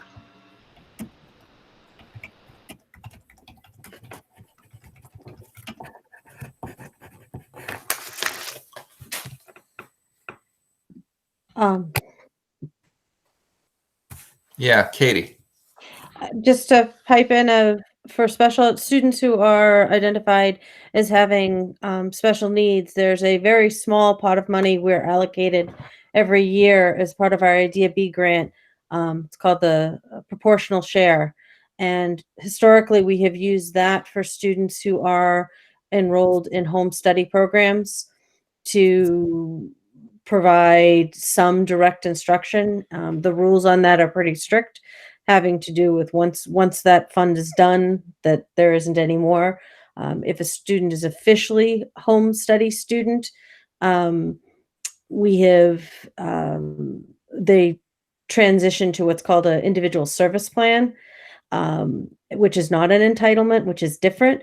But with that said, in past, we have had students come and partake in classes or do their services within the building. So we don't have to tap those other funds. So we've really tried to do that overall. I think with our COVID guidelines, that's going to be different this year. We're not going to be able to have students come in from the outside to join in and do other things. So we're trying to think out of the box at how creatively we can do that too, because distance learning is not an ideal situation for many of our students who have sensory needs, who have academic needs that are best met in person. So it's weighing on us too. We created at the end of the school year in the spring a sheet for all the special educators to talk to parents who had these questions about what's the difference between what we're doing now, home study, and then there's another version called homebound. And for severe medical needs, it's a pretty rare designation in special ed. So we're hearing a lot of parents coming to us about questions, and we're trying to problem solve, and we'll be able to do it better once we have and are able to announce what the structure will be, so we can support students.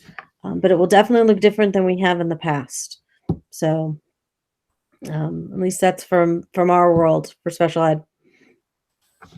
Mark? Is there someone who can briefly summarize the income difference, say when somebody decides for medical reasons or for any other reason that they're going to homeschool? Is there somebody that can explain to me what that does to our cash flow as far as funds from the state?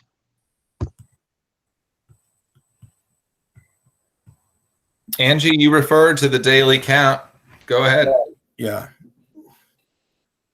Yeah, and Angie, you can fill in the blanks, but essentially, we get a per pupil block grant. So, so every pupil that is not on our rolls or registered, and most homeschool students apply in the spring or over the summer. So, matter of fact, I think you have to. They waived this for COVID-19, but I think you used to have to apply by March. But I think they'll allow an application almost any time in the COVID conditions. But once that application is approved, then that student, comes off our rolls for that October ADM count, which affects our budgeting process for the following year because it's based on a number of students. But you can, if a student comes in for music or a math class or an algebra class or whatever, you can count a portion of that per pupil number. So you can take a fraction of that. But, okay, so there is a fractional basis to that funding. Yeah, I think it's 0.3, 3/10. Yeah. Okay. My other question is there any way, as we're including these pupils in the public school system and not just isolating them alone in a home learning environment, is there any way of recategorizing, say you're bringing them in for math, science, band, and whatever else, of increasing that number just by more or less increasing that? Okay, looks like I'm going to get an answer here. Yeah. So there's a very Thank you, Katie. There's a very specific. Sorry if I raised my hand too soon because I was like, oh, I think I know this one. It's like playing Jeopardy. Oh, sorry. What is, Katie? What is? It is. So there is a very specific formula that once you go over a certain percentage of attending for homeschool, and I think it's 40% of your core courses. Angie, I see you're shaking your head. It's changed over time. So if you take that, if you go over that, then you're considered a full-time school student, versus if you stay under that, you're considered home study. So most, in my past experience, most families that are doing home study stay carefully below that threshold so that they can retain staying home study, because that's the choice they've made. So that's where then we can tip, but we have no other wiggle room other than whatever the state says at this point for the home study guidelines that they meet. they exceed it, they become ours. They stay under it, they stay home study. Yeah, I just put the guidance.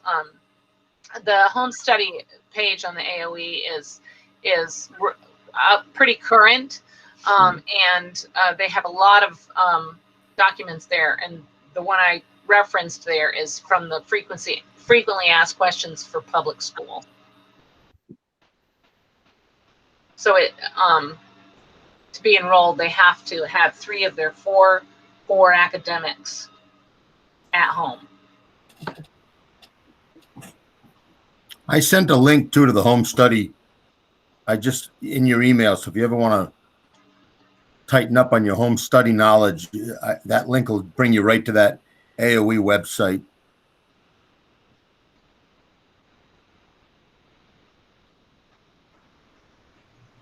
Thanks. That's the end of that question. Going back to, I'm thinking there's got to be a middle ground here that we should be working to find. And I saw Jean Marie's suggestion that we might look at our homeschool policy next month. I think that's a good idea. Because Angie, I did a few years ago reach out to the homeschoolers I knew, and just to say, well, why, to find out what's going on, why are you doing it? And there are some folks we really can't help because their objections are religious. And if you think that art class is the work of Satan, we can't fix that for you. But what's happened and why this question has changed is because the people's reasons have changed. We don't really know, but we have to anticipate. I think it's wise for us to anticipate that we are in danger of losing some enrollment. And of course, this is why months ago I hoped that the community would be invited into the planning process for what we're going to do, because I think we want to.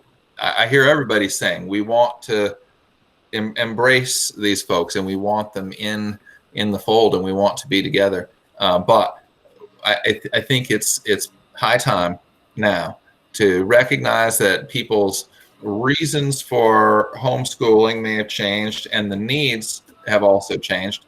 And is there a way that we can incorporate, is there a way we can make this work so that it doesn't eviscerate our funding, but also meets the needs, health, all the things, David, in your early presentation there, your bullet points, there are going to be families who look at each one of those 4 things and say, oh, we can do that.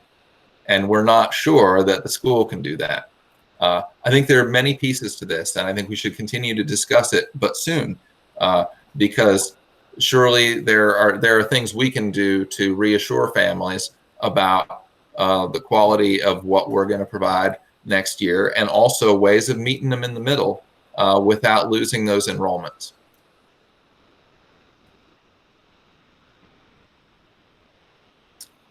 Yeah, I see skepticism, but I'd love to put it on the agenda for next month. Yeah, I think it's worth the discussion. I think it's going to boil down to what are the ideas and do we have the capacity to do it? I mean, that's really, and I think we just got to get the ideas on the table first and then see whether we can agree on something that's doable. Well, one thing we should acknowledge is that since nobody on this board is on the task force, and the task force is the one that's going to be making most of these plans, perhaps what this board could do right now would be to vote a resolution to ask the task force to consider how homeschooling should be incorporated into our plan for next year. Yeah.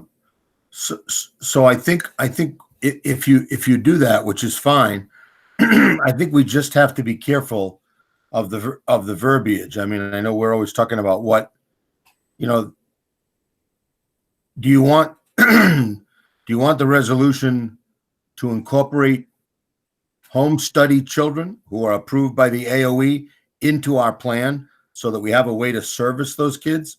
Or are you talking about parents who, for one reason or another, request remote learning? I think those are two different things. And I just think we need to be clear of what we're asking.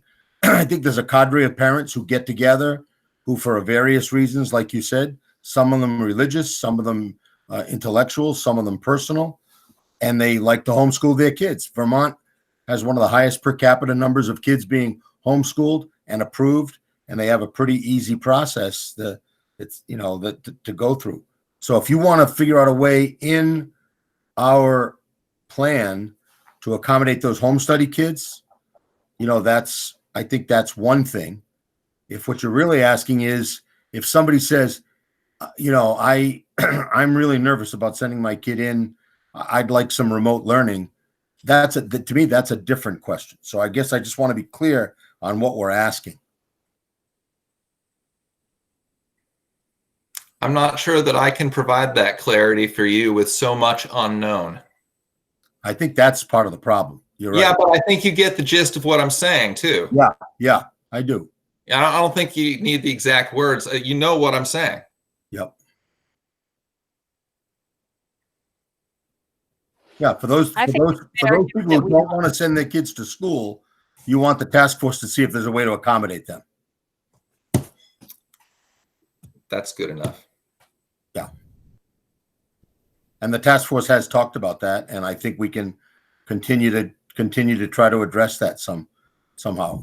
Robin, did you have a comment? I'm sorry, and I know, Sean, you want to pick on, but I thought I heard Robin say something. Yeah, I think I was just going to reiterate the fact that if there's board members asking these questions and we don't have a voice on the task force itself, it feels like this is an appropriate way to say, we as the board would like you to consider this aspect of COVID school planning.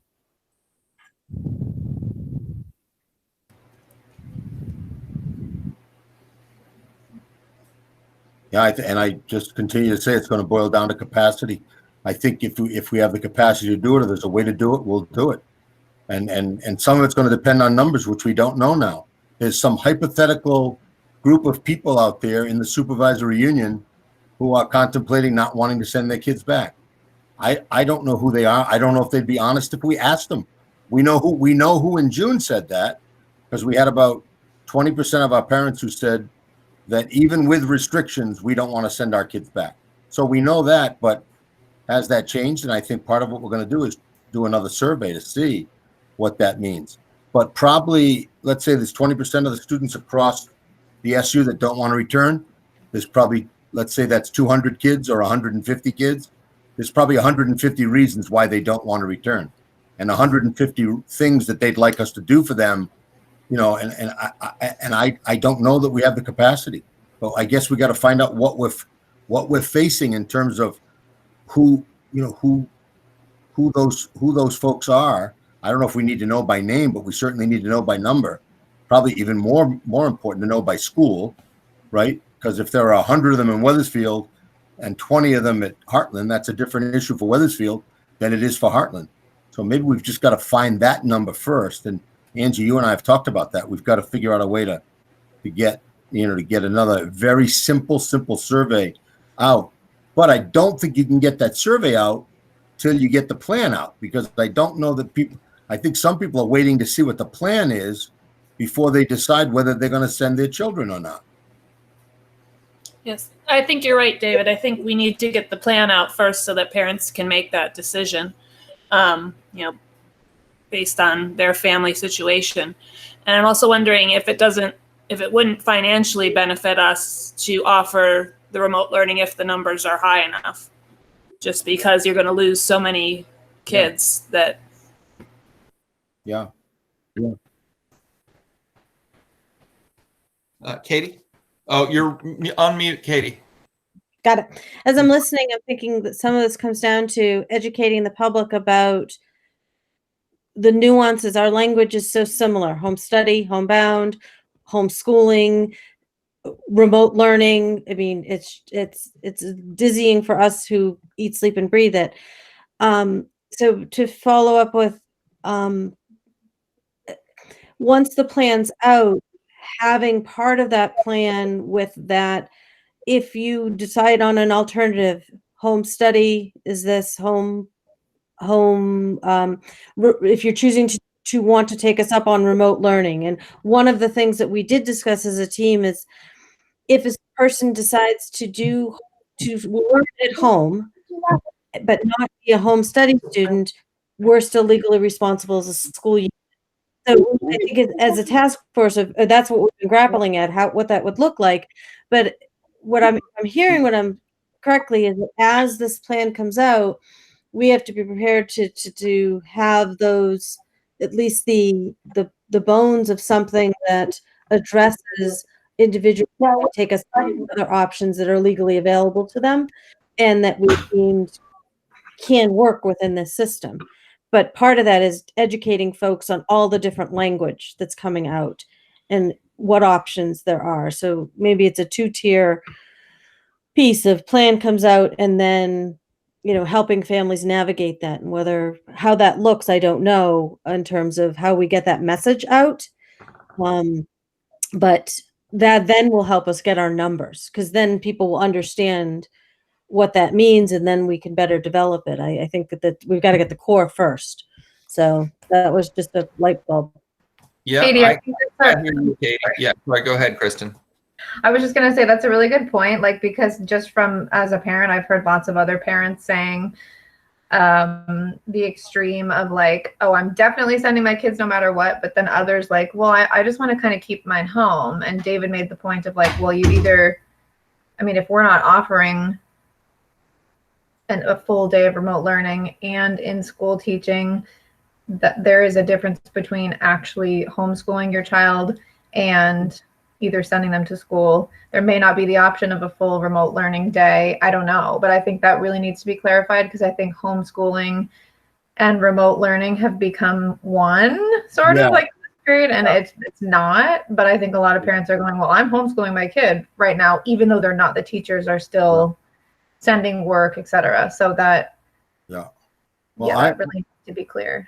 I think you're absolutely right, Kristen. And I don't know if we still have teachers on the line, but I know that we just came through a period of remote learning, right? Yeah. And I know for both the kids and the teachers and the parents, quite frankly, all three groups, how exhausting that was. And I heard teachers telling me, and I really believe this, that they were working 10, 11, 12-hour days to keep that remote learning going, right? Mm-hmm. So now we're going to ask them, to do a reopening of in-person instruction, which is going to be incredibly taxing, incredibly different, incredibly anxiety building, right?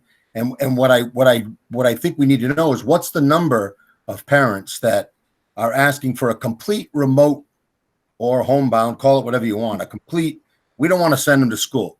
So, because what my point is, I just want to be honest. I don't know that we have the capacity to do the both. Can we let the people who don't want to send their kids to school access some of what we got going on in our environment? Yeah, but I don't know that we can do two separate schools, one that's remote and one that's in person.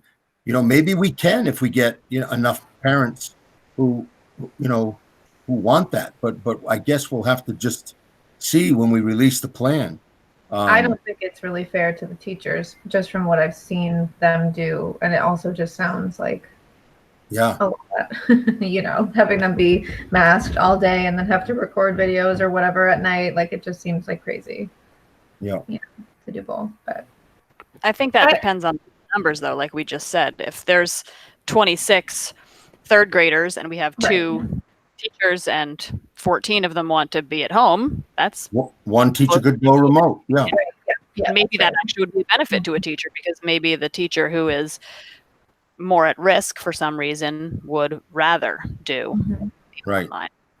I think the numbers are critical, because I think if you use the opposite example, Robin, and you say, let's say you've got 26 third graders and 4 of them want to go remote, or 3 of them. You don't have enough really to set up a composite. But I think, and you could do some multi-age work. You might have 3rd and 4th, and you've got a cadre of those, and maybe we could dedicate one teacher to the remote kids and one teacher.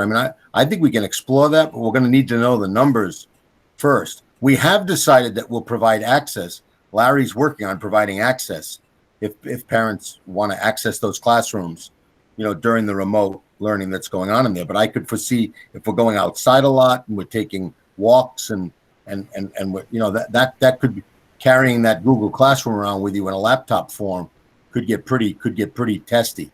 I think but I think that's at least a start, and we want to meet the needs of those parents who, it's just a matter of how many of them are there and what's the capacity of our teachers to serve them, and that's really the key to this whole thing.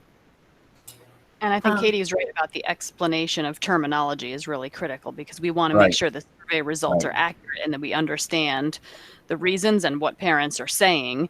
If their reason is health concerns versus their reason is, I don't like your curriculum, we need to know all of those nuances. Yeah. I'm also wondering if the remote learning, if we couldn't push this up the line a little higher, like maybe there should be a state offering for remote learning for kids throughout the state to choose, so that each school doesn't have to come up with its own separate remote learning for everybody. I don't know if it's possible to ask to discuss or to bring that up with the AOE or whoever you need to talk to. I think that makes a lot of sense. Their collaboration with Vermont Learning Cooperative is their answer for that. Yeah. So then could they offer that for free for kids instead of charging? They offered, Vermont Learning Cooperative was free to schools last year in the spring, the last 3 months of school. And they offered the platform and all the courseware that's in it to schools if they wanted to avail themselves of that. So Angie, are you saying that means that the school has to administer it to the students, and then the spirit of that was to support schools instructing their own students. So a teacher would, use their science materials and their learning management system for the students to access it. They would teach the course through that, which is, you need an online. The teachers that teach at Vermont Learning Cooperative have to have a 10 graduate credit hour course to teach those courses. And they were offering that to any school in Vermont who wanted to use the materials. I don't know anybody that did, and I don't know if, I have heard from some of the curriculum leaders around the state that their schools are going to partner with them, but. Unmute. I think you muted yourself, Angie. I muted myself. I was trying to push my thing down. I don't know if that is push my, the thing that pops up. If I don't know if that's still the case. So yeah. Do you think if you're a parent of a third grader, let's say, right, and you're thinking now, kind of like, no matter what the plan, I'm just not comfortable sending my kid back. I just not. I mean, what's your next line of thinking? That, like Anne Marie said, the state should provide something for me, or Wethersfield should provide something for me? Or are you thinking, I mean, are you going to work? Are you going to stay home if you don't send your kid? What do you think parents are thinking about when they think like that? Well, again, may I, Angie? We don't know. We don't really know. I know there's been a survey, but we don't really know what families are thinking today. Right. I think we have coming back to something Katie said, I think we have a better chance to keep our community together if all the options that families have are intrinsic to the plan that is presented, rather than being sort of something we put out after we give the plan and hear from parents. I think what I'm asking for us really to do is be proactive and give parents a full picture of what their real options are, so that, because they're gonna take control of their families, if they can. And don't we want, not just for the sake of keeping those numbers up, but from the standpoint of keeping our community together, to have people feel that the school the school community is providing opportunities that are compelling and flexible to meet families' needs. And that if you come out with that right off the bat in the plan, instead of having it be something that's sort of after the fact, I think we stand a better chance. Sorry, Angie. I cut you off. Angie's putting her volume on now. Did you have something to say to that, Angie? No, it's fine. I wasn't going to say anything, so I was just. Yeah. I hear what you're saying, Sean, that it's important to let families know that there may be choices, but I think it would have to be in that language. There may be choices. We just need to know what the need is, and until we know what the need is, we all have to. That is going to determine how we respond to that. I think like Jean Marie said a little while ago, at Weathersfield, for example, we're planning that 230 kids are going to return, and we're working our tails off to set up a program that's going to work. And the teachers are exhausted just thinking about what's going to have to happen in the fall. You know, I think all the other stuff is somewhat a little bit hypothetical and ethereal. And I think we can create a plan that speaks to choices and defines, like Katie said, the difference between a homebound and home study and, you know, a home school, you know, and then just see what happens. But I don't think anybody can predict. I think, Sean, you're right. You can't predict it. You just don't know. What I can't figure out in my head, you know, is how you plan for 230 kids to return in person and then have another group of teachers over here who are going to offer some remote stuff. We may have some teachers once we get those numbers and we can figure out, like Robin said, maybe we don't have 26 third graders. Maybe we have 14. That's a different story. But it's kind of like a catch-22. You're planning for something that you don't know is going to occur. But I think the plan could reflect that we want to serve everybody. We want you as part of our family. That's what I'm hearing you say, Sean, right? And we'll do our best to figure that out with you. And the plan will reflect that sentiment, you know, and I hope we can deliver, but it's what keeps me up at night. But I hope we can, because that's what we want. Jean Marie wants to get going. Yeah. So does anybody need anything from her? Was this the last item? I think it was, right? Yes. I will append the last comment. I know you want to go, Jean Marie. If you live in San Francisco, you plan for an earthquake. That's part of your life. Right. In the life that we have right now, I don't know why we're not absolutely planning the eventuality that we're going to be remote learning. Just judging by what we're seeing around the country, if Harvard's doing it and the Harvard Education School is doing it and the UC system is doing it, we should be planning to do that. And I'm not sure why it's not actually front and center. Sean, it is. I guess we haven't been clear about that. All of the work of the committee has been Plan A, Plan B. Plan A is what we're going to start the year with because the governor says we gotta. And Plan B is the whole setup is to move us into Plan B, which is remote. And I don't think we ever said that. Maybe we need to be clear when we talk to parents too. We are going to move from one to the other when it happens, not if, when it happens. We are planning remote. Yeah, our system will be transferable. It'll go back and forth. The question is, can you do A and B at the same time? That's the real question. And how many people want both? And maybe we can. I'm not saying we can't. Maybe we can. I like the earthquake analogy, though. Thanks. I lived in San Francisco. I'm feeling tremors already. I feel you, brother.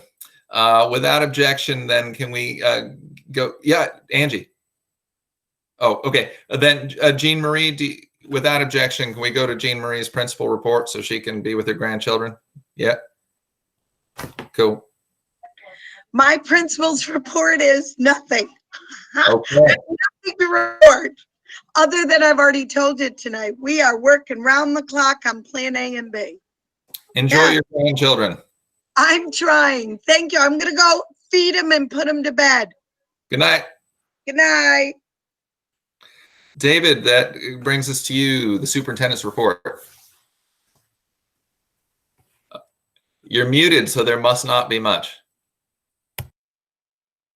Maybe that's the best way to give my superintendent's report, is muted. But no, I think we covered everything that we're working on right now. I don't really, at this point, just for the sake of everybody's sanity, have any more to say. Believe me, it's been a challenge, but luckily everybody's kind of holding up and being good sports about it. And, I want to make sure the community understands we want to do everything we can to make it work. But this is what's consuming our summer. And there's been very little downtime because there's a lot of tentacles to all of this.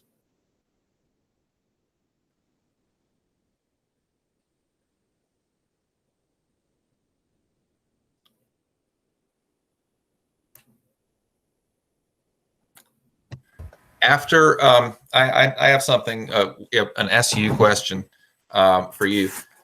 That after, it's not a question, it's a statement. I got after I got off the graduation, the Wethersfield graduation, and logged off after pomp and circumstance, I had an email from our sister board, Manascutney, notifying all of us that they'd placed the principal of Windsor High School on paid leave on account of Facebook things. I assume everybody's read about that. That lands hard. It's their principal, it's their board, and it's not our business, except that that's the principal of the only high school in our SU. And a lot of those kids who had just walked off the virtual stage were planning to go to that high school. And there was a tremendous destabilization of our SU and of our community too, because that's the high school in our SU. And I just want to report to you that for me, I felt like Obi-Wan Kenobi in Star Wars when Darth Vader blew up Alderaan, and he's like 3 planets away, but he's like, I feel a disturbance in the Force. And I think even for Wethersfield, I can report that this was a disturbance in the Force.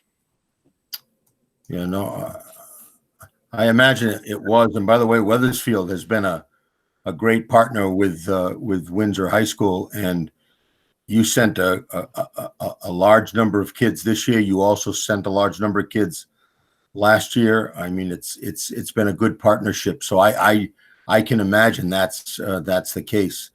And I certainly would, at any point in time, I had planned, certainly, and I talked to Amy and Elizabeth about this, to do something in executive session at the SU level, just because it is our high school as a supervisory union. But any questions anybody has, obviously there's not much that I can share publicly. Most of what we share is an executive session, but yeah, it's been a very trying time on top of everything else to have to figure out the leadership, going forward, and the board is struggling with it. And here's the bottom line too, which is why I'm sort of a weak link in even describing this, is the by statute, it's the board, the school board, which, basically makes employment decisions about their principal.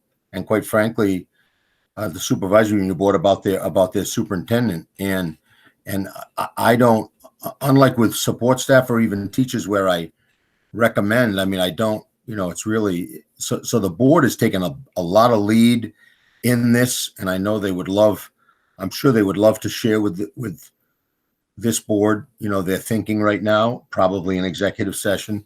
And that's what I think the plan is at the SU meeting, which I was just looking to see when that is. I think it's July 27th. So there could be more information there. I know they do feel that Wethersfield especially, but everybody is a partner in that high school. And it's been a very trying time for that community. and for that staff and for that, and for that high school. And they're trying to get it resolved as amicably and peacefully as they can. But right now it still hasn't been resolved. They're still in sort of a, I guess you'd call it a mediation or negotiation process with what's the best direction going forward. But I appreciate everything Weathersfield, and I know Amy does, Elizabeth does, it's a strong partner in Weathersfield, much more so than even in Heartland. We feel their pain. Yeah. It is our pain as well. Yeah, I will pass that along. The unknown is not good. Mark, I saw Mark raise his hand. Did Mark want to say something? Mark. Yeah, you're okay.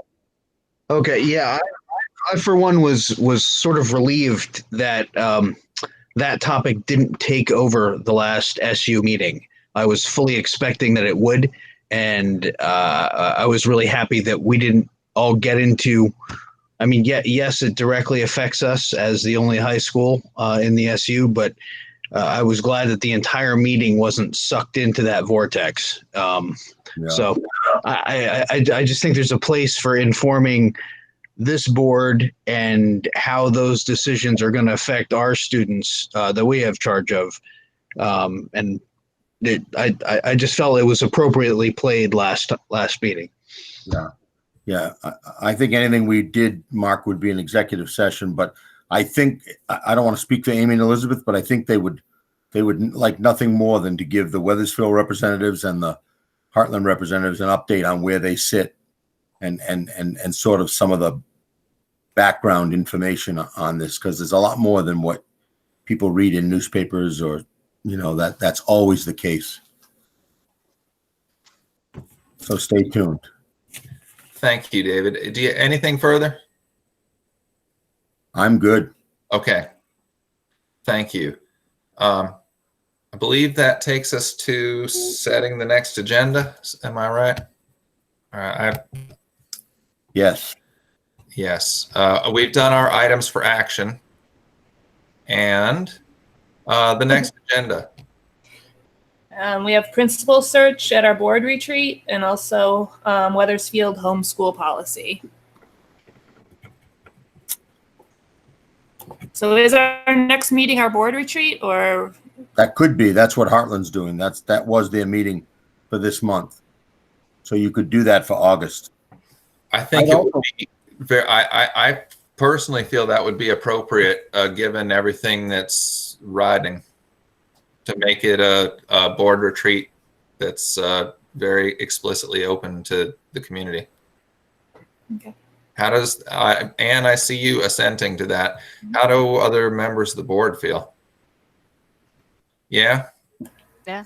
Good, yeah. Then this is, this would be a Zoom meeting, wouldn't it? Or could be. It would probably, because you can get more people on Zoom, right? Yeah.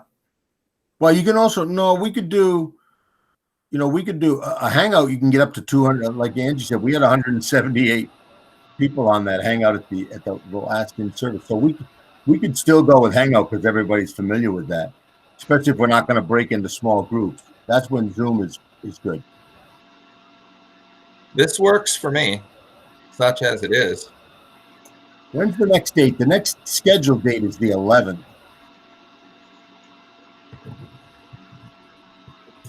I'm not going anywhere this August, so I'm there anytime.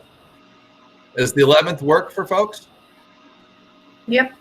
I think so. All right, that was easy. Regular bat time, regular bat channel. That's another work. Now, what Heartland did was to start a little earlier, just so that, if you want to have more prolonged conversations about something, that you can. I'd like to have Katie. It doesn't have to be next month, but Katie Ahern's been doing a lot of work on special ed and student support services. I'd like to have her kind of give you an update on where we are with all of that stuff. And then I think we've got the reopening, and we've got all that stuff that we already just mentioned, the home study policy, which I've got to look and see if remember we did all that policy work where we threw some out and kept some. I don't know where the home study stayed. I haven't had time to look at that, but I don't know. But if not, we can certainly talk about one. So do you want to start a little earlier? Well, 5:30 Earlier is- would be early. Sorry, Ann. Earlier is not really possible for me. 5:30 is about as early as I can get here. Might be good to keep the agenda items, a little bit more to a minimum so we can go a little deeper rather than broader. What is the difference between a board meeting and a retreat? Usually at a retreat, you're not making any big decisions or passing action items. You're just talking about future goals, strategies, policies, things that are going to guide you next year. As if we knew what that could possibly look like, but. The principal search would be the kind of thing that would seem to belong in that setting. The reopening, certainly. A review of homeschool policy, I'm not sure if that is appropriate in that context. What do people think? I just don't know that I want to put it off till September, though. Yeah, I know. In my mind, I was thinking, well, can we get it? Can that be distributed to all the board members so that at least we're looking at it? And we can always. We still have time, as you know, things get added to the agenda. So if we can push to get that a copy of that homeschool policy emailed to everyone on the board, and then we can maybe check in later about whether we want that on the agenda. Does that sound reasonable? Yeah, I'm going on right now to check our policy list and see if that survived the policy cuts last. Yeah, we do have home study students, right? Yep. Okay. So we can get that shared out with everybody. Thank you. It's a pretty short policy. It's not going to be a long read. So but we'll get that shared out. Did Jean Marie say there was a specifically Wethersfield homeschool policy? I thought she said there was a specific Wethersfield one. No, because that when we did all the policy, we disbanded all the local policies. I don't know if there ever was one. I never saw it, but now all policies are at the SU level. So we'll get this one out to you, but.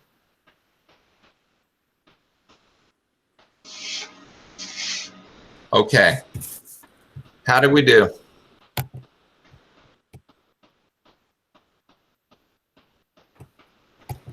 I'm amazed we're done at 9:30 tonight. I really thought it was gonna be a late night. Is that a motion to adjourn? Depends on what time. What time did your day start, Anne Marie? I get up about 8. Off and we're done, Anne Marie. Is there a motion to adjourn? So moved. Second. Discussion. Yeah, one thing. I just, I still got to shout out to Laura because she's still in the thick of everything that we do, and I've been fortunate to serve with some really great people since I've been on the school board, and you guys are. She is one of us, and we are with her as well. So I just want to thank all of you for serving, carrying on that work in tough times. Thanks. Thanks, Sean. Yeah, good point. All those in favor? Aye. Aye. Aye. That was unanimous, Becky. She's got it. Becky's gone to bed. No. Thank you all. All right. Good night, everyone. Thank you. I'm going to stop recording. Good night.